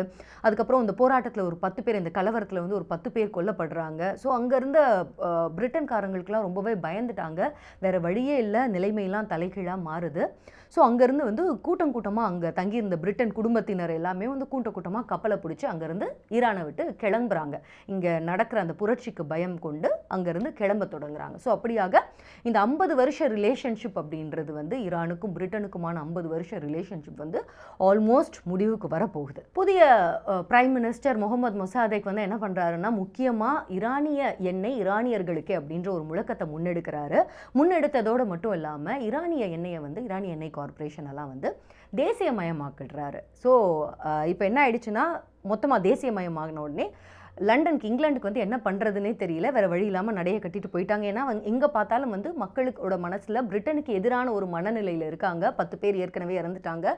கலவரம், சிலை உடைப்பு இதெல்லாம் நடந்துட்டுருக்கு. ஸோ இந்த கலவரத்துக்கு மத்தியில் வந்து ஜூனியர் ஷா அந்த மன்னர் இருக்கார் இல்லையா, ஸோ ஜூனியர் மன்னர் என்ன பண்ணிட்டார் அப்படின்னா, ரோமுக்கு உயிருக்கு பயந்து அவருடைய ராணியை கூட்டிட்டு ரோமுக்கு தப்பிச்சு போயிட்டார். ஸோ இது எல்லாத்தையும் அமெரிக்கா வந்து கூர்ந்து கவனிச்சுக்கிட்டே இருக்குது. அமெரிக்காவை பொறுத்த வரைக்கும் அதுக்கு வந்து ஈரான் பற்றின ஒரு புரிதல் என்ன அப்படின்னா, இது எல்லாமே வந்து கம்யூனிச சித்தாந்தத்தின் இன்ஃப்ளூயன்ஸ்னால நடக்குது, இது வந்து சோவியத்தோட இன்ஃப்ளூயன்ஸ்னால நடக்குது அப்படின்றது. கொஞ்சம் கொஞ்சமாக ஈரான் அப்படின்றது ரஷ்யா பக்கமாக சாஞ்சிடுமோ அப்படின்ற ஒரு பயம் ஒன்று வருது அமெரிக்காவுக்கு. அதனால் அமெரிக்கா அந்த இடத்துல வந்து திடகாத்திரமான ஒரு இராணுவ டெசிஷன் ஒன்று எடுக்கிறாங்க. அது என்ன அப்படின்னா, கூப் ஒன்று எடுக்கிறாங்க. ஆப்ரேஷன் அஜாக்ஸ் அப்படின்ற பேரில் ஒரு இராணுவ நடவடிக்கையை மேற்கொள்கிறாங்க. அதன் மூலமாக ஃபோர்ஸ்ஃபுல்லாக அங்கே இருக்க அந்த அரசாங்கம் வந்து ஓவர் த்ரோ பண்ணப்படுது. அதன் மூலமாக இந்த மொசாதெக் அப்படின்றாரு இல்லையா, இந்த புரட்சியாளர் மொசாதெக் வந்து கைது செய்யப்படுறாரு. வெளியில் உயிருக்கு பயந்து ரோமுக்கு ஓடி போனார் இல்லையா, அந்த மன்னரை வந்து ராணியும் திரும்ப கூட்டிகிட்டு வந்து அதே இடத்துல அந்த பொம்மர் ராஜாவை பத்திரமா உட்கார வைக்கிறாங்க. பட் இந்த தடவை பிரிட்டன் கிடையாது, அமெரிக்காவுடைய தயவனால் இந்த பொம்மை ராஜா மறுபடியும் வந்து அரியணை கட்டில் ஏறுறாரு. இப்போது இந்த பொம்மை ராஜாவை பொறுத்த வரைக்கும் அமெரிக்காவுக்கு விசுவாசம் வந்து யாருக்கு விசுவாசம் காட்டணும், அமெரிக்காவுக்கு விசுவாசத்தை காட்டணும். ஆனால் அதே சமயத்தில் மக்களுடைய செல்வாக்கும் வந்து இழந்துடக்கூடாது, மக்கள்கிட்ட இன்னும் பகையை சம்பாதிச்சிக்க கூடாது அப்படின்ற ஒரு பயம் இருக்குது. ஸோ இப்போ என்ன வந்த உடனே அவர் என்ன பண்ணுறாரு அப்படின்னா, விசுவாசத்தை காட்டணும் அப்படின்னுட்டு இப்போது எண்ணெய் வளங்கள்லாம் வந்து தேசியமயமாக்கப்பட்டிருக்கு இல்லையா, ஸோ அதை வந்து திரும்பவும் பிரிட்டனுக்கு கொடுக்க போகிறதில்ல. ஆனால் இந்த எண்ணெய் வளங்களெல்லாம் நிர்வாகம் பண்ணுறது, அப்புறம் டிஸ்ட்ரிபியூஷன் பண்ணுறது இருக்கு இல்லையா, ஸோ அந்த பொறுப்புக்கு யாராவது ஒரு பார்ட்னர் வெளியிலேருந்து வேணும் தானே, ஒரு ஏஜென்சி வேணும் தானே. ஸோ அந்த ஆயில் கார்பரேஷன் வந்து அமெரிக்காவோட நான் வந்து சேர்றேன், அமெரிக்காவுக்கு நான் அந்த வாய்ப்பை வந்து கொடுக்குறேன் அப்படின்னு இன்டைரக்டாக புழக்கடை வழியாக அமெரிக்காவுக்கு கதவுகளை திறந்து விடுறாரு. ஸோ இப்படி 1953 வருஷம் மீண்டும் ஒரு முறை வந்து ஒரு செகண்ட் சான்ஸ் இந்த ஷா பேலவி மன்னருக்கு கிடைக்குது. ஸோ இப்படி கிடைச்ச அந்த மன்னர் வந்து அமெரிக்காவோட ஒரு நல்லுறவின் மூலமாக 1979 வருஷம் வரைக்கும் நல்லபடியாக ஆட்சி செஞ்சார். ஸோ இஸ்லாமிய புரட்சி 1979 இஸ்லாமிய புரட்சியெல்லாம் நம்ம படிச்சிருப்போம் இல்லையா, ஈரான் பற்றின வீடியோவில் கூட சொல்லியிருப்பேன். அயத்துல்லா கொமைனி அப்போ தான் வந்து புரட்சியின் மூலமாக ஈரானை வந்து கைப்பற்றுறாரு. ஸோ அது வரைக்குமே வந்து 53லேருந்து 79 வரைக்கும் இந்த மன்னர் வந்து அமெரிக்காவுடைய ஆசீர்வாதத்தோட நல்லபடியாக ஆட்சி செஞ்சுட்டு இருக்காரு. வளங்களெல்லாம் அமெரிக்கா வந்து எக்ஸ்ப்ளாய்ட் பண்ணிக்கிட்டே இருக்காங்க. சரி, ஈரானை பார்த்தாச்சு, அப்படியே நம்ம என்ன பண்ணலாம், கடைசியாக ஈராக்கை பார்த்துடலாம். முடிஞ்ச வரைக்கும் அதை குயிக்காக சொல்கிறேன். ஈராக் வந்து 1958 வருஷம் இந்த பொம்மை ராஜா சொன்னேன் இல்லையா, இங்கேயும் வந்து பிரிட்டன் ஒரு பொம்மை ராஜா வச்சுருந்தாங்க, கிங் ஃபைசல் வச்சுருந்தாங்க அப்படின்னு சொன்னேன் இல்லையா. இப்போ வந்து கிங் ஃபைசல் வந்து ஹஷிமைட் இனத்தை சேர்ந்தவர், ஹஷிமைட் குழுவை சேர்ந்தவர். ஸோ இதுக்கு எதிரான ஒரு புரட்சியாளர்களுடைய வாய்ஸ் அப்படின்றது 1958 டைமில் ரொம்ப அதிகமாக இருக்குது. ஒரு பாயிண்டில் இந்த புரட்சியாளர்களால் வந்து இந்த ராஜா கொல்லப்பட்டு வந்து ஆட்சியெல்லாம் வந்து கவிழ்க்கப்படுது. இந்த ராஜா கொல்லப்படுறாரு. ஸோ அங்கேருந்தவங்களுக்குலாம் வந்து அங்கேருந்து அப்போது இருந்த அந்த பிரிட்டிஷ், அப்புறம் இந்த பிரிட்டிஷர்ஸ் அவங்களுடைய குடும்பங்களுக்குலாம் வந்து ரொம்ப பெரிய ஷாக்காக இருக்குது. ஏன்னா அந்த மாதிரியான ஒரு வன்முறையை வந்து பார்க்குறாங்க. இதை வந்து ஜூலை புரட்சி அப்படின்னு சொல்லுவாங்க, ஜூலை ரெவல்யூஷன் ஆஃப் 1958. ஸோ இவர் வந்து இந்த ராஜா கொல்லப்பட்ட பிறகு அப்துல் காசிம் கரீம் அப்படின்றவர் ஒரு புரட்சியாளர், அவர் வந்து ஆட்சிக்கு வராரு. இப்போ அவர் வந்ததுக்கப்புறமா பார்த்தீங்கன்னா அங்கேருந்து அப்படியே ஒரு 1968 அப்புறம் மறுபடியும் ஒரு ஜூலை ரெவல்யூஷன் ஒன்று நடக்குது. இப்போ தான் வந்து ஈராக்கோடைய வரலாற்றில் ரொம்ப முக்கியமான பாத்திஸ்ட் பார்ட்டி, அதாவது அரேபியன் சோஷியலிஸ்ட் பாத்திஸ்ட் பார்ட்டி, ஈஸியாக சிம்பிளாக சொல்லணும்னா சதாம் ஹுசனோட பார்ட்டி அப்படின்னு சொல்லலாம். ஸோ அந்த காலத்தில் வந்து சதாமுடைய ரைஸை வந்து பார்க்குறோம். ஸோ இவங்க வந்து ஆட்சிக்கு வராங்க, ஈராக்கோடைய ஆட்சிக்கு வராங்க. ஸோ சதாம் ஹுசன் வந்து 1970 துணை அதிபராக வராரு. அதிபர் வந்து வேற ஒருத்தர், ஆனால் அந்த வாய்ஸ் அண்ட் ஆக்ஷன்ஸ் எல்லாமே வந்து சதாம் ஹுசேனோடது அப்படின்ற மாதிரி ஒரு பவர்ஃபுல்லான ஒரு இடத்துல இருக்கார். அவர் கூடிய சீக்கிரம் அதிபராகவும் ஆக போறாரு. பட் அதுக்கு முன்னாடியே 72லேயே வந்து வெஸ்டர்ன் உலகத்தை எல்லாம் வந்து ஷாக் ஆகிற மாதிரியான ஒரு அனௌன்ஸ்மெண்ட் ஒன்று கொடுக்குறாரு. அது என்ன அப்படின்னா, ஈராக் எண்ணெய் ஈராக்கியர்களுக்கே அப்படின்னு சொல்லி, இது ஏற்கனவே ஈரானில் பண்ணாங்க இல்லையா, அதே மாதிரி இங்கே வந்து 1972 ஈராக் எண்ணெய் வளம் எல்லாத்தையும் வந்து தேசியமயமாக்கப்படுது. ஸோ அதற்கான ஆணையை வந்து பிறப்பிக்கிறாங்க. சதாம் ஹுசேன் ஈராக்குக்கு அதிபராக வந்த காலகட்டத்திலேருந்தே அவருடைய நடவடிக்கைகள்லாம் வந்து அமெரிக்கா ரொம்ப கூர்ந்து கவனிச்சுட்டு தான் இருந்தது. அவர் பவருக்கு வரும்போது சதாம் ஹுசேன் அமெரிக்காவுக்கு நண்பராக இருந்தாலும் போக போக எண்ணெய் மேலே, அதாவது ஈராக்கிய எண்ணெய் மேலே மட்டும் இல்லாமல் அந்த பிராந்தியங்களில் இருக்க எண்ணெய் மேலே, குவைத் எண்ணெய், சவுதி அரேபியா எண்ணெய், இது எல்லாத்து மேலேயுமே வந்து சதாம் ஹுசேன் தனி கவனம் பண்ணுறாரு. இன்ஃபேக்ட் சொல்ல போனால் 1991 குவைத் மேலே போர் தொடுத்து போகிறார். இது வந்து கல்ஃப் வார் அப்படின்னு சொல்லுவாங்க. இன்ஃபேக்ட் அப்படி போர் தொடுத்து போகும்போது கூட அமெரிக்கா தான் தன்னுடைய நேட்டோ அலைஸோடு சேர்ந்து ஒரு 35 கண்ட்ரீஸோடு சேர்ந்து சதாம் ஹுசேனுடைய படைகள் மேலே வந்து போரிட்டு அந்த குவைத்தை வந்து காப்பாற்றிருப்பாங்க. அதாவது அவங்களுக்காக காப்பாற்றினாங்க. குவைத்தை வந்து குவைத்துக்காக காப்பாற்றலை, அந்த படைகள் அவங்களுடைய இன்ட்ரெஸ்ட்டுக்காக வந்து காப்பாற்றி கொடுத்துருப்பாங்க. ஸோ இந்த மாதிரி சதாம் ஹுசேனுடைய கடைசி நாள், அதாவது அமெரிக்க அதிரடி படைகள் ஈராக்குக்குள்ளே பூந்து 2006 அவருக்கு நீதிமன்ற தண்டனை வழங்கப்பட்டு அவர் கொல்லப்படும் நாள் வரைக்குமே வந்து அமெரிக்காவுக்கு சதாம் ஹுசேனோட தொடர்ந்து வந்து இந்த சண்டை அப்படின்றது இருந்துகிட்டே இருந்தது. இந்த எண்ணெய் சண்டை அப்படின்றதுக்கான ஒரு அண்டர்லையிங் காரணமாக எண்ணெய் இருந்தது அப்படின்றது நாடறிஞ்ச ஒரு ரகசியம்தான், உலகறிஞ்ச ரகசியம்தான். சரி, ஈராக் கதையை பொறுத்த வரைக்கும் ரொம்ப முடிஞ்ச அளவுக்கு சின்னதாக சொல்லியிருக்கேன். உங்களுக்கு சதாம் ஹுசேனை பற்றி வந்து தனியாகவே ஒரு பெரிய வீடியோ ஒன்று கண்டிப்பாக அடுத்தது நான் போடுறேன். ஸோ இதோட ஈராக்கை வந்து முடிச்சுக்கலாம். இப்போது மத்திய கிழக்கு நாடுகள் அப்படின்னு நம்ம பொதுவான டாபிக்கு வரலாம்.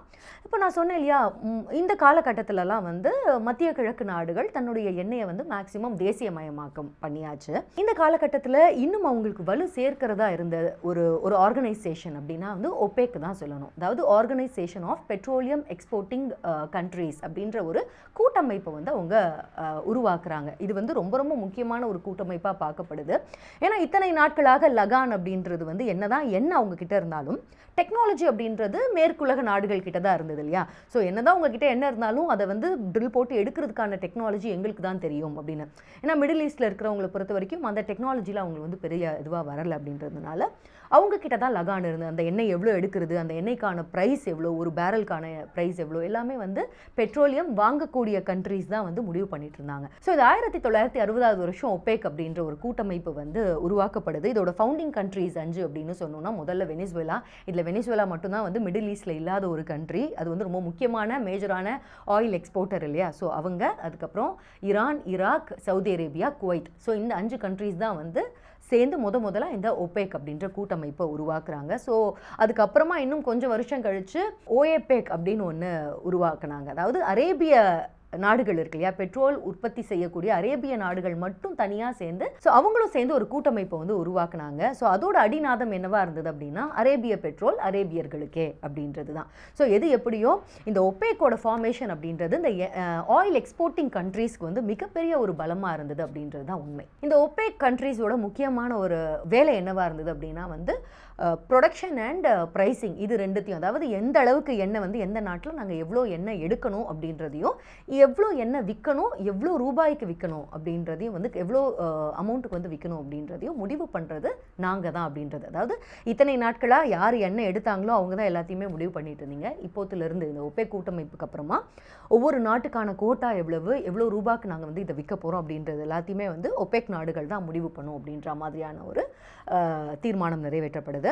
ஸோ இது வந்து இந்த காலகட்டம் அப்படின்றது வந்து ஒரு ஷிஃப்ட் ஆஃப் பவர், 1960க்கு அப்புறமா வந்து ஒரு ஷிஃப்ட் ஆஃப் பவர் அப்படின்றத பார்த்துது. அதாவது இத்தனை நாட்களாக ஆயில் பையிங் கண்ட்ரீஸ் கிட்ட இருந்த லகான் அப்படின்றது அப்படியே ஆயில் எக்ஸ்போர்ட்டிங் கண்ட்ரீஸ் கிட்ட வந்து அந்த பவர் அப்படின்றது மாற்றல் ஆகுது. 1960 ஓபெக், 1968 ஓஏபெக் அரேபிய கூட்டமைப்பு, இந்த மாதிரி வந்து என்னதான் பெட்ரோலியம் எக்ஸ்போர்ட்டிங் கண்ட்ரீஸ் வந்து ஒரு பக்கம் டாமினேட் பண்ண முயற்சி பண்ணாலும் அதே காலகட்டத்தில் உலக அளவில் வந்து 7 சிஸ்டர்ஸ் அப்படின்ற பேரில் இந்த எண்ணெய் இண்டஸ்ட்ரியை வந்து டாமினேட் பண்ணிட்டு இருந்த அந்த பன்னாட்டு நிறுவனங்களை பற்றி சொல்லி ஆகணும். அவங்க தான் வந்து 7 சிஸ்டர்ஸ். இப்போ பிபி அப்படின்னு சொல்கிறோம் இல்லையா, இவங்க தான் first Anglo Persian oil company, அதுதான் இப்போ பிபி ஆயிருக்கு. அடுத்தது ராயல் டச் ஷெல், இப்போ வந்து ஷெல் அப்படின்னு சொல்கிறோம் இல்லையா, அது Standard Oil of New Jersey, இப்போ வந்து அது எக்ஸான் கம்பெனியில் சேர்ந்துருக்கு. Standard Oil of New York, Texaco, Standard Oil of California, Gulf Oil. இந்த 7 தான் ஆரம்பத்தில் 7 சிஸ்டர்ஸ் அப்படின்னு சொல்லப்பட்ட பன்னாட்டு எண்ணெய் நிறுவனங்கள். ஸோ இவங்க தான் வந்து இந்த மாதிரியான எண்ணெய் உற்பத்தி பண்ணுற நாடுகளுக்கெல்லாம் போய் ட்ரில் பண்ணி எண்ணெயை எடுத்துகிட்டு போகிற வேலையை வந்து அவங்க பார்த்துட்டு இருந்தாங்க. ஸோ இவங்க வந்து தே என்ஜாய்டு லிமிட்லெஸ் பவர் 1940 70 காலகட்டம், அதாவது இந்த யோம் கிப்போர் வார் அப்படின்றது இதுக்கு மேலே தான் நம்ம பார்க்க போகிறோம். ஸோ இந்த காலகட்டம் வரைக்குமே வந்து அளவில்லாத ஒரு பவரை வந்து என்ஜாய் பண்ண செவன் சிஸ்டர்ஸ் அப்படின்னு அவங்கள தான் சொல்லணும். ஆனால் இப்போ வந்து 2000க்கு அப்புறமா அதே செவன் சிஸ்டர்ஸ் இருக்காங்க. பட் அவங்களுடைய நாடுகள்லாம் மாறிடுச்சு. ஆரம்பத்தில் வந்து பிரிட்டன், அமெரிக்கா இவங்களுடைய இன்ஃப்ளூயன்ஸ் டாமினன்ஸ் அப்படின்றது செவன் சிஸ்டர்ஸ்ல அதிகமாக இருந்தது. பட் இப்போ வந்து 2000க்கு அப்புறமாவான செவன் சிஸ்டர்ஸ் அப்படியே மாறி இருக்காங்க. சவுதி அரேபியாவோட சவுதி அராம்கோ, அப்புறம் ரஷ்யாவோட காஸ்ப்ராம், சைனாவோட சிஎன்பிசி, ஈரானோட என்ஐஓசி, வெனிசுவேலாவோட பிடிவிஎஸ்ஏ, பிரேசிலோட பெட்ரோபிராஸ், மலேசியாவோட பெட்ரோனாஸ். இதுதான் வந்து மாடர்ன் செவன் சிஸ்டர்ஸ் அப்படின்ற பேரில் உலகத்தோட ஒட்டுமொத்த எண்ணெய் சப்ளையும் வந்து நிர்வாகம் பண்ணிகிட்டு இருக்க முக்கியமான ஒரு எண்ணெய் சக்திகள் அப்படின்னு சொல்லலாம். சரி, ஓகே, 1970s வரைக்கும் 40ஸ்லேருந்து 70s வரைக்குமே இந்த பழைய செவன் சிஸ்டர்ஸ் வந்து ஆண்டுட்டு இருந்தாங்க அப்படின்னு சொன்னேன் இல்லையா. அப்புறமா என்ன ஆச்சு, அப்படி 70ஸ்ல என்ன ஆச்சு 70களில் அப்படின்னு நம்ம பார்க்கணும். 70களில் வந்து ஒரு ஆயில் ஷாக் நடக்குது. அது கரெக்டான டேட் அப்படின்னு பார்த்தீங்கன்னா 1973 அக்டோபர் மாதத்தில் ஒரு ஆயில் ஷாக் நடக்குது. அது என்ன ஆயில் ஷாக் அப்படின்னு நம்ம தெரிஞ்சுக்கணும் அப்படின்னா, அதுக்கு முன்னாடி 1973ல் நடந்த யோம் கிப்போர் போர் பற்றி தெரிஞ்சுக்கணும். அதுக்கும் முன்னாடி வந்து 1967 நடந்த அரேபிய இஸ்ரேலிய யுத்தம் பற்றியும் நம்ம தெரிஞ்சுக்கணும். முடிஞ்ச வரைக்கும் ஷார்ட்டாக சொல்லிடுறேன், ஓகேவா. ஸோ இப்போது 1940களில் இஸ்ரேல் அப்படின்ற ஒரு நாடு புதுசாக மத்திய கிழக்கு பகுதியில் வந்து ஒரு யூத நாடு அப்படின்றது உருவாகுது. பிரிட்டன், மேஜராக பிரிட்டனோட சப்போர்ட்டில் தான் உருவாகுது. இது வந்து அரேபிய நாடுகளுக்கெல்லாம் வந்து இதனால் they are not happy about it. அதனால் தொடர்ந்து இந்த பகை அப்படின்றது இந்த யூத நாட்டுக்கும் அரேபிய நாடுகளுக்குமான பகை அப்படின்றது இருக்குது. குறிப்பாக பாலஸ்தீனுக்கு தீராத தலைவலியாக இஸ்ரேல் இருக்குது. ஸோ இதனால் ஏற்படுற இந்த ஒரு மோதல் இருக்குது இல்லையா. ஸோ இது வந்து மத்திய கிழக்கில் தொடர்ந்து இன்னைக்கு வரைக்குமே நடந்துக்கிட்டே தான் இருக்குது. ஸோ இதில் இஸ்ரேலை பொறுத்த வரைக்கும் என்னதான் தனித்து விடப்பட்ட ஒரு யூத நாடு அப்படின்னு நம்ம பாவமாக சொன்னாலும் கண்டிப்பாக அது பாவமே கிடையாது. ஏன்னா இஸ்ரேலை பொறுத்த வரைக்கும் யுஎஸ்ஏவோட ஆயுத சப்போர்ட்டும் இன்னைக்கு வரைக்குமே அது இருக்குது அப்படின்றது எல்லாருக்கும் தெரியும். ஸோ பொலிட்டிக்கல் சப்போர்ட் ஒரு பக்கம், அதுக்கப்புறம் ஆயுத பலம் ஒரு பக்கம் அப்படின்னு இஸ்ரேல் வந்து தனியாக நின்று அங்கே அரேபிய நாடுகளோட வந்து பயங்கரமாக அப்பப்போ சண்டை இழுத்துகிட்டே இருக்குது. ஸோ இப்போது இஸ்ரேல் அரேபிய வார் ஒன்று நடக்குது 60ஸ்ல. நடந்ததுக்கு பிறகு பார்த்தீங்கன்னா அங்கே வந்து இஸ்ரேலுடைய கைதான் வந்து ஓங்கி இருக்குது. இப்போ அரேபியா நாடுகளை பொறுத்த வரைக்கும் வந்து எப்படியாவது இவங்கள பழி தீக்கணும் அப்படின்னு டைம் பார்த்துக்கிட்டே இருக்காங்க. ஸோ அந்த காலகட்டத்தில் தான் அவங்களுக்கு 1973ல் இந்த யோம் கிப்போர் அப்படின்ற ஒரு சீசன் வந்து அவங்களுக்கு ரொம்ப ஒரு நல்வாய்ப்பாக அமையுது. அது என்ன யோம் கிப்போர் அப்படின்னா, இப்போது இஸ்லாமியர்களுக்கு ரமதான் மாதம் இருக்கு இல்லையா. ஸோ அதே காலகட்டத்தில் இருக்கிறது தான் இஸ்லாமியர்களுக்கு எப்படி ரமதான் நோன்பு அந்த பண்டிகை இருக்குதோ அதே மாதிரி தான் யூதர்களுக்கு இந்த யோம் கிப்போர் அப்படின்றது அவங்களும் இதே மாதிரி நோன்பு இருப்பாங்க. நோன்பு இருந்து இந்த யோம் கிப்போர் அப்படின்ற ஒரு பண்டிகை வரும். அது வந்து ரொம்ப சீரியஸாகவே எடுப்பாங்க. அந்த நோன்பு அப்படின்றது ரொம்ப ஸ்ட்ரிக்டான ஒரு நோன்பு காலகட்டம் அது. ஸோ இந்த காலகட்டத்தில் என்ன பண்ணுறாங்கன்னா, அந்த அக்டோபர் மாதம் 1973ல் எஜிப்த் மற்றும் சிரியா இந்த ரெண்டு நாடும் என்ன பண்ணுறாங்கன்னா வந்து இஸ்ரேலில் இந்த நோன்பு டைமில் வந்து இவங்களுடைய படைகள் வந்து தாக்குதல் நடத்துது. இஸ்ரேல் வந்து அமைதியாக இருக்குது. அவங்களுடைய நோன்பு முடிஞ்ச உடனே திரும்ப பதில் தாக்குதல் நடக்குது. இந்த தடவை கொடுக்குற பதிலடி வந்து மறுபடியும் இன்னும் பலமான ஒரு அடியாக தான் இருக்குது. இதனால் அரேபிய படைகளுக்கு, அரேபிய நாடுகள் சிரியா எஜிப்து மட்டும் இல்லாமல் அந்த மொத்த அரேபிய நாடுகளுக்கும் வந்து ஒரு கொந்தளிப்பு. நம்மளோட இடத்துக்கு வந்து நம்மளே அவங்க அடிக்கிறாங்களே, இப்போ இவங்களுடைய கோவம், இஸ்ரேல் மீதான கோவம் அப்படின்றது அப்படியே இஸ்ரேலுக்கு யாரெல்லாம் வந்து இந்த ஆயுத பலம் கொடுத்துட்ருக்காங்க, ஆயுத சப்போர்ட், பொலிட்டிக்கல் சப்போர்ட் கொடுத்துட்ருக்காங்க இல்லையா, யூகே, யுஎஸ்ஏ, நெதர்லாண்ட், ஸோ இந்த நாடுகள் மேலெல்லாம் வந்து அது கோவமாக இந்த பக்கமாக திரும்புது அரேபியர்களுக்கு. ஸோ இப்போது அந்த காலகட்டத்தில் வந்து நாசர் அப்படின்னு வந்து அரேபிய உலகத்தில் ரொம்ப ரொம்ப முக்கியமான ஒரு தலைவர் இருந்தார். ஸோ அவருடைய மறைவுக்கு பிறகு சதாத் அப்படின்ற எகிப்திய அதிபர் தான் வந்து ரொம்ப முக்கியமான ஒரு தலைவராக இருந்தார். ஸோ எகிப்து அதிபர் சதாத்துடைய தலைமையில் உடனே அரேபிய நாடுகள்லாம் வந்து கூடி பேசி முடிவெடுக்கிறாங்க. முடிவெடுத்துட்டு தான் ஒரு முக்கியமான அறிவிப்பு வந்து அடுத்த மாதமே வெளியிடுறாங்க. ஸோ அந்த அறிவிப்பு அப்படின்றது உலகத்தோட பொருளாதாரத்தை அசைச்சு போட்ட ஒரு அறிவிப்பு அப்படின்னு தான் சொல்லணும். அதுதான் இந்த ஆயில் ஷாக். இதை வந்து அரேபியன் பிளாக்மெயில் அப்படின்லாம் வந்து மேற்குலக பத்திரிகைகள்லாம் எழுதுது. ஸோ அதன்படி என்ன சொல்கிறாங்க அப்படின்னா, இதுக்கு மேலே நாங்கள் இஸ்ரேலுக்கு யாரெல்லாம் வந்து பொலிட்டிக்கல் சப்போர்ட்டு, ஆயுத சப்போர்ட்லாம் பண்ணுறீங்களோ அந்தந்த நாடுகள் யாருக்குமே மத்திய கிழக்குலேருந்து இது இனிமேல் வந்து எண்ணெய் போகாது, நாங்கள் எண்ணெய் உங்களுக்கு இதுக்கு மேலே விற்க மாட்டோம், எங்கள் எண்ணெய் எங்ககிட்டே கூட இருக்கட்டும், நாங்கள் உங்களுக்கு விற்க மாட்டோம் அப்படின்னு சொல்கிறாங்க. ஒருவேளை உங்களுக்கு அந்த எண்ணெய் வேணும் அப்படின்ற பட்சத்தில் இவங்க நிபந்தனைகளை வந்து சொல்கிறாங்க. இது வந்து ஆயில் எம்பார்கோ அப்படின்னு சொல்லுவாங்க. ஸோ எண்ணெய் நாங்கள் கொடுக்க மாட்டோம். யார் யாருக்கு அப்படின்னா UK, USA, western Europe, Netherlands, Japan. So இந்த நாடுகளுக்கெல்லாம் வந்து நீங்களாம் தானே சப்போர்ட் பண்ணீங்க இஸ்ரேலுக்கு, அப்போ வந்து உங்களுக்குலாம் எண்ணெய் கிடையாது, நீங்கள் வேறு எங்கே இருந்தாலும் எடுத்துக்கோங்க அப்படின்னு. நாடுகள்லாம் வந்து ஷாக் ஆகிடுச்சு. ஏன்னா அந்த காலகட்டத்தில் 50%க்கான இந்த ஒட்டுமொத்த உலகத்தோட 50% ஆயில் கன்சம்ஷன் வந்து இங்கேருந்து தான், மத்திய கிழக்குலேருந்து எடுக்கிற எண்ணெயிலேருந்து தான் வந்து போகுது. அப்படின்றதுனால இவங்க திடீர்னு எண்ணெய் கொடுக்க மாட்டேன் அப்படின்னா என்ன பண்ணுவோம் அப்படின்னே மற்ற நாடுகளுக்கெல்லாம் தெரியல. ஸோ இப்படியான ஒரு அனௌன்ஸ்மெண்ட் கொடுத்துட்டாங்க. இந்த அரேபிய எண்ணெய் நாடுகள் வந்து இந்த ஆயில் எம்பார்கோவை நாங்கள் வந்து லிஃப்ட் பண்ணணும்னா அதுக்கான சில நிபந்தனைகள் என்னென்ன அப்படின்னு விதிக்கிறாங்க. அது என்னென்னலாம் கேட்குறாங்க அப்படின்னா, 1967 வந்து அராப் இஸ்ரேல் போர் வந்து இல்லையா, ஸோ அப்போது அதுக்கு முன்னாடி வகுக்கப்பட்ட கட்டுப்பாட்டு எல்லைக்குள்ளவே வந்து திரும்ப இஸ்ரேல் போயிடணும். அதுக்கப்புறமா இந்த அரேபிய இஸ்ரேல் போருக்கு அப்புறமா வந்து புதுசாக ஆக்கிரமிக்கப்பட்ட நிலங்கள் எல்லாத்தையுமே எங்களுக்கே, அரேபிய நாடுகளுக்கே திருப்பி கொடுத்துடணும். மூணாவது ரொம்ப ரொம்ப முக்கியமானது, நீங்கள் யாருமே வந்து இஸ்ரேலுக்கு சப்போர்ட் பண்ணக்கூடாது, இந்த வெப்பன் சப்ளை இதெல்லாம் வந்து பண்ணவே கூடாது அப்படின்னு எங்களுக்கு நீங்கள் வந்து உறுதிப்பத்திரம் கொடுக்கணும், உறுதிமொழி கொடுக்கணும். ஸோ இது 3 நிபந்தனைகளும் வந்து நீங்கள் நிறைவேற்றும் பட்சத்தில் எங்களுடைய அந்த ஆயில் பேன் அப்படின்றத நாங்கள் வந்து ஆயில் எம்பார்கோவை நாங்கள் வந்து லிஃப்ட் பண்ணுவோம். அப்படியே லிஃப்ட் பண்ணாலும் இதற்கு மேலே எண்ணெயோட ப்ரொடக்ஷன் எவ்வளோ எண்ணெய் உற்பத்தி பண்ணணும் அப்படின்றத இவங்க தான் முடிவு பண்ணிகிட்டு இருக்காங்க. ஸோ எங்களோட எண்ணெய் உற்பத்தி அப்படின்றத வந்து நாங்கள் குறைக்க போகிறோம்.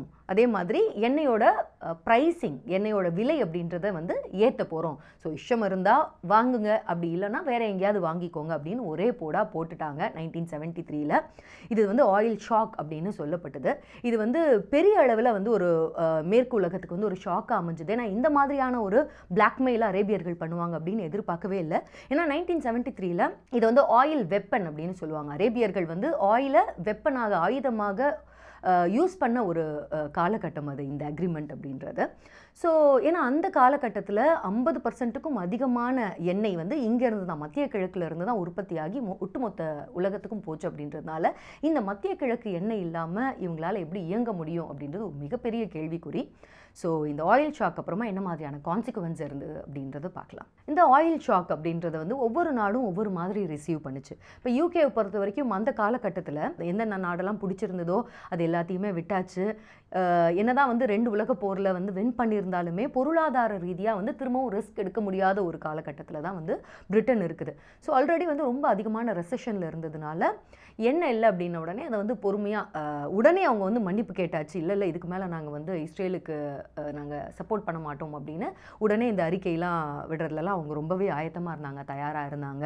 அதே மாதிரி அவங்களுடைய கன்சம்ஷன் அப்படின்றத வந்து அவங்க மக்களோட அந்த ஆயில் கன்சம்ஷன் அப்படின்றத வந்து உபயோகம், எண்ணெய் உபயோகம் அப்படின்றத அவங்களால குறைச்சிக்க முடியுது அந்த நாடு. சரி, அப்புறம் அதே மாதிரி வந்து ஜப்பானெல்லாம் கேட்டால் வந்து மாற்று எரிசக்தி அப்படின்றது வந்து அவங்க அடுத்தடுத்து போயிட்டாங்க. அவங்க வந்து அவங்களுடைய உபயோகம் அப்படின்றது குறைச்சிக்கிட்டு டக்குன்னு வந்து சைக்கிளில் போகிறது, வெளியிலேயே போகாமல் இருக்கிறது. ஸோ இந்த மாதிரி எல்லாம் வந்து ஜப்பான் வந்து இருக்கிறதுல இன்னைக்கு வரைக்குமே ஜப்பான் ரொம்பவுமே வந்து மோஸ்ட் ஃப்ளெக்சிபிள் நாடு இல்லையா. ஸோ அதை அவங்களால வந்து ஓரளவுக்கு சமாளிக்க முடிஞ்சது. பிரேசில் பார்த்தீங்கன்னா ஒரு படி மேலே போய் வந்து மாற்று எரிசக்தியை வந்து அந்த காலகட்டத்திலேருந்து இந்த ஆயில் ஷாக் வந்ததுக்கப்புறமா சுகர் கேனோட அந்த மொலாசஸ்லேருந்து எடுக்கிறது எப்படி அப்படின்ற மாதிரி மாற்று எரிசக்தியை நோக்கி வந்து நகர ஆரம்பிச்சிட்டாங்க. இன்னைக்கு வரைக்குமே பிரேசிலில் வந்து மாற்று எரிசக்தி அப்படின்றது ஒரு முக்கியமான ஒரு துறையாக இருக்குது. ஸோ இந்த மாதிரி ஒவ்வொரு நாடும் ஒவ்வொரு மாதிரி இதை வந்து ஹேண்டில் பண்ணாங்க. இந்த எண்ணெய் இல்லை, மிடில் ஈஸ்ட் எண்ணெய் இல்லை அப்படின்றத ஒரு மாதிரி வந்து ஹேண்டில் பண்ணுறாங்க. அதுக்கான மக்கள்கிட்டையுமே ஒரு ஒத்துழைப்பு அப்படின்றது இருந்தது.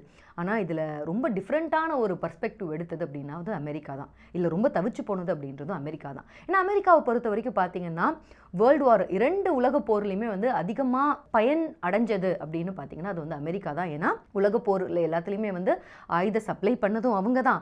அதே மாதிரி உலகப்போர் முடிஞ்சதுக்கப்புறமா மக்களுடைய ஸ்டாண்டர்ட் ஆஃப் லிவிங் அதிகமாக கன்சியூமர் வாடிக்கையாளர் பொருட்களும் வந்து அவங்க ப்ரொடக்ஷன் வந்து அதிகமாகுது. இண்டஸ்ட்ரியலைசேஷன், அதுக்கான எண்ணெய் அவங்களுக்கு தேவை அதிகமாகுது. ஸோ மக்களுடைய ஆயில் யூசேஜும் வந்து ரொம்ப, எண்ணெய் பயன்பாடும் அவங்களுக்கு ரொம்ப அதிகமாகிட்டு இருக்கு. ரொம்ப ஃபாஸ்ட்டாக வளர்ந்துட்டு இருக்க ஒரு எக்கானமியாக இருக்காங்க. ஸோ வளர்ந்த ஒரு எக்கானமியாக இருக்காங்க. ஸோ இந்த காலகட்டத்தில் அவங்களால வந்து மக்கள் மக்கள் வந்து இந்த லக்ஸரிக்கெல்லாம் வந்து நல்லா பழக்கம் படுத்திக்கிட்டாங்க. ஸோ ஸ்பீட் லிமிட்டை கம்மி பண்ணி பார்க்குறாங்க. அதுக்கப்புறம் வந்து பெட்ரோல் கிடைக்கல அப்படின்னு மக்கள் அவங்கவுங்க கார் எடுத்துகிட்டு வந்து பெட்ரோல் பங்க்கில் வந்து நீண்ட வரிசையில் நிற்கிறாங்க. என்ன ஆனாலும் மக்களை வந்து கண்ட்ரோல் பண்ணுறது அப்படின்றது அமெரிக்காவுக்கு ரொம்பவே கஷ்டமாக இருக்குது. அந்த ஏன்னா பொருளாதாரம் அப்படின்றது அவங்க வந்து பூமில் இருக்காங்க. ஸோ அமெரிக்காவை பொறுத்த வரைக்கும் இந்த எண்ணெய் எம்பார்கோ அப்படின்றது ரொம்ப அதிகமாகவே பாதிச்சுது. இன்ஃபேக்ட் வந்து 1974 ஒரு லிஸ்ட் எடுக்கும்போது அந்த காலகட்டத்தில் நம்ம வந்து வளரும் எக்கானமி அப்படின்றதுனால இந்தியாவையுமே இருக்கிறதுலே இந்த எம்பார்கோவால் அதிகமாக பாதிக்கப்பட்ட நாடுகள் அப்படின்ற லிஸ்ட்டில் வந்து இன்ஃபேக்ட் இந்தியா தான் முதல்ல இருந்தது. ஏன்னா அந்த காலகட்டத்தில் தான் வந்து நமக்கு இங்கே கார்கள்லாம் அதிகமாக இந்திய கார்களில் வந்து இடம் பிடித்த ஒரு காலகட்டம் அப்படின்றதுனால இந்த ஆயில் ஷாக் இந்தியர்களையுமே வந்து அசைச்சு பார்த்துது. சரி, அமெரிக்காவுக்கு நம்ம போகலாம். ஸோ அமெரிக்கர்களை பொறுத்த வரைக்கும் இந்த ஆயில் ஷாக் அப்படின்றது ரெசஷனுக்கு எடுத்துகிட்டு போச்சு. அதாவது எண்ணெய் கிடையாது, எண்ணெயோட விலை அப்படின்றது $3 அப்படின்றதுலேருந்து ஒரு பேரல் $3 அப்படின்றதுலேருந்து $12 போயிடுச்சு. அதே சமயத்தில் எண்ணெய் எங்கேயுமே கிடைக்க மாட்டுது. அமெரிக்க அரசாங்க தரப்பில் வந்து ஸ்பீட் லிமிட் சொல்கிறாங்க, ஒரு நாள் கார் இல்லாமல் போகணும்னு கேட்குறாங்க, கன்சம்ஷன்லாம் கட் பண்ணுறதுக்கு என்னென்னவோ பண்ணி பார்க்குறாங்க. பட் ரெசஷன் ஆரம்பிச்சிருச்சு, பண வீக்கம் அதிகமாகிடுச்சு. ஸோ இந்த மாதிரியான ஒரு பொருளாதார மந்த நிலைக்கே வந்து போகிற மாதிரியான ஒரு வீழ்ச்சிக்கு வந்து போகிற மாதிரியான ஒரு மோசமான விளைவுகளை இந்த அரேபிய நாடுகள் வந்து ஆயில் ஷாக் மூலமாக கொடுத்துருச்சு. பொதுவாக நமக்கு ஒரு கெடுதல் நடக்குது அப்படின்னா அதிலிருந்து அந்த போஸ்ட் ட்ரவுமாக்கு அப்புறமா நம்ம என்னவாக மாறுறோம், நம்ம என்ன டெசிஷன் எடுக்கிறோம் அப்படின்றத பொறுத்து தான் நம்ம எப்பேற்பட்டவங்க அப்படின்றத வந்து டிசைட் பண்ண முடியும் அப்படின்னு சொல்லுவாங்க இல்லையா. ஸோ அந்த மாதிரி இந்த ஆயில் ஷாக் நடந்தப்போ ஒவ்வொரு நாடும் அந்த நாட்டோட சக்திக்கு உட்பட்டு ஒரு முடிவு எடுக்குது. பெரும்பாலான நாடுகள், யூகே மாதிரியான நாடுகள்லாம் என்ன நினைக்கிறாங்கன்னா, இதுக்கு மேலே அரேபிய நாடுகள்லேருந்து நம்மளோட இவ்வளோ நாள் அவங்க மேலே கிடுக்குப்பிடி போட்டிருந்தோம் இல்லையா, இதுக்கு மேலேயே நம்ம வந்து காலங்கள் மாறுது, காட்சிகள் மாறுது, இதுக்கு மேலேயே அந்த பிடியை வந்து நம்ம அப்படியே வச்சுட்டு இருக்க முடியாது, பிடியை தளர்த்த வேண்டிய நேரம் வந்துடுச்சு அப்படின்ற மாதிரி முடிவு எடுக்குது.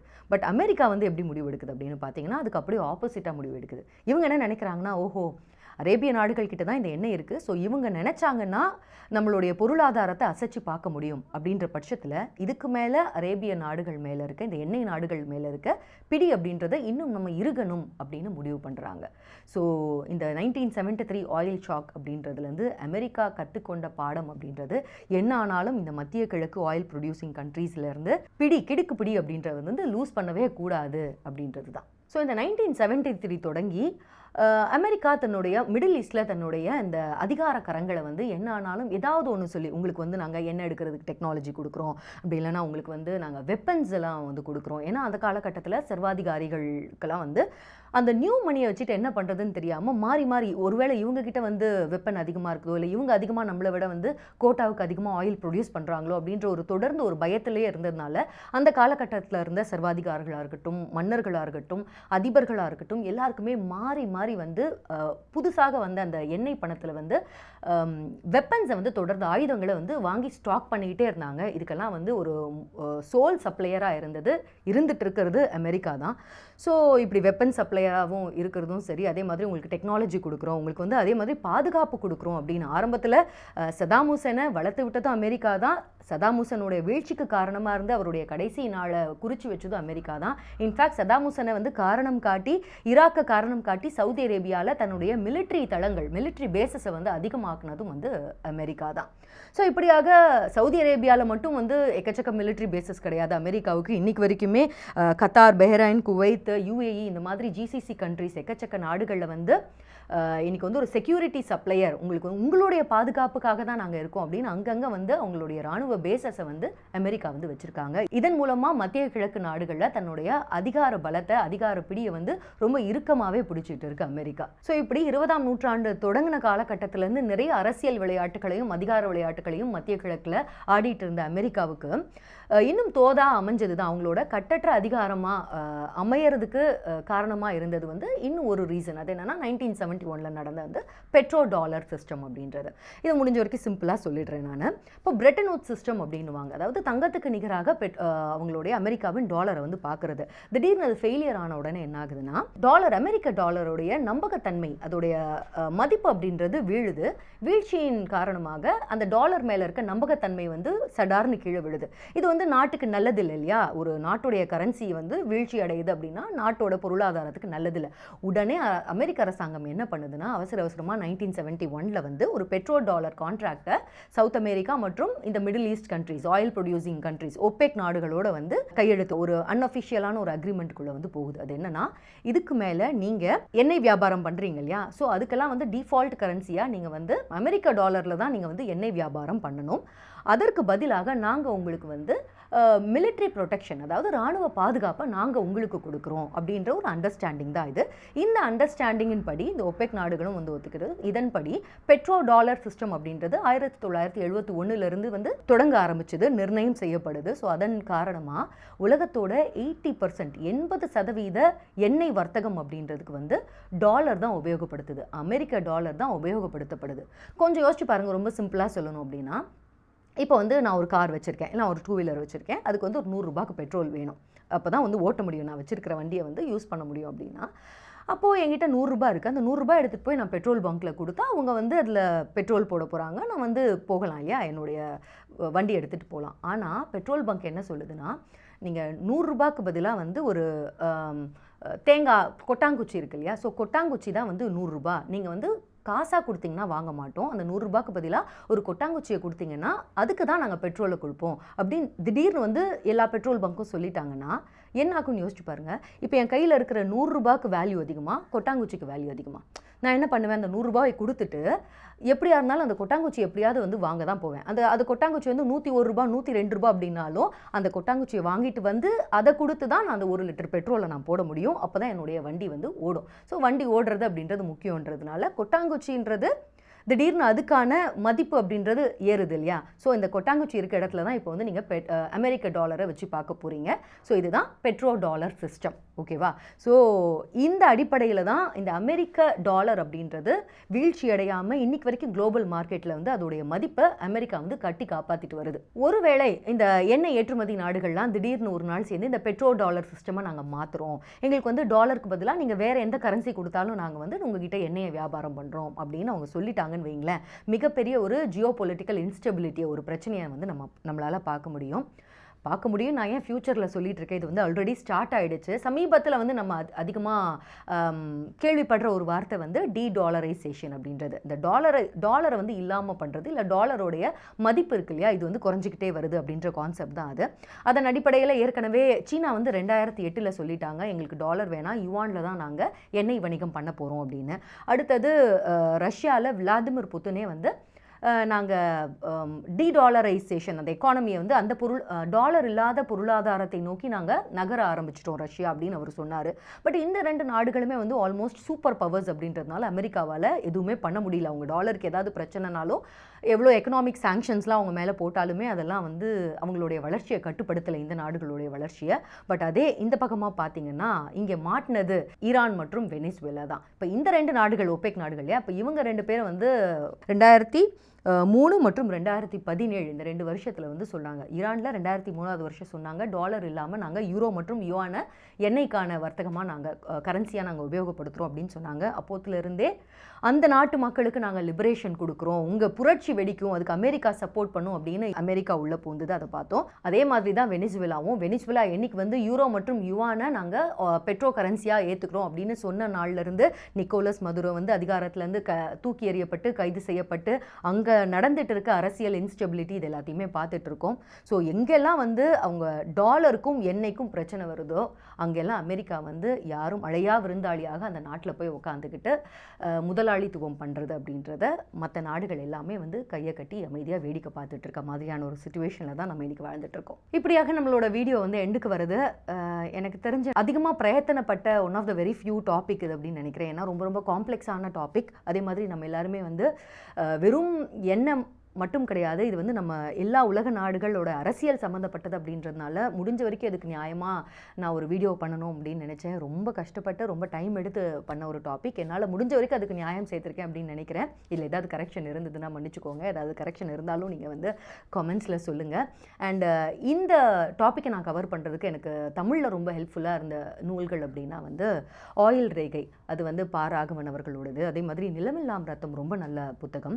அப்புறம் அதிகார நந்தி, அதுவுமே ரொம்ப நல்ல புத்தகம். ஸோ இந்த எண்ணெய் பற்றின அரசியல், எண்ணெயை சுற்றி இருக்க அரசியல், மத்திய கிழக்கு நாடுகளோட அரசியல், இதெல்லாம் வந்து நீங்கள் தெரிஞ்சுக்கணும் அப்படின்னா இந்த புத்தகங்கள் மட்டும் இல்லாமல் இன்னும் சில டாக்குமெண்ட்ரிஸ் கூட இருக்குது. ஸோ அது எல்லாரோட லிங்க்ஸுமே நான் உங்களுக்கு வந்து கீழே வந்து அட்டாச் பண்ணுறேன். ஸோ மறுபடியும் இன்னொரு இன்ட்ரெஸ்டிங்கான வீடியோவில் உங்கள் எல்லாரையும் சந்திக்கிறேன். தேங்க்ஸ் ஃபார் வாட்சிங் கன்வீனிஸ்.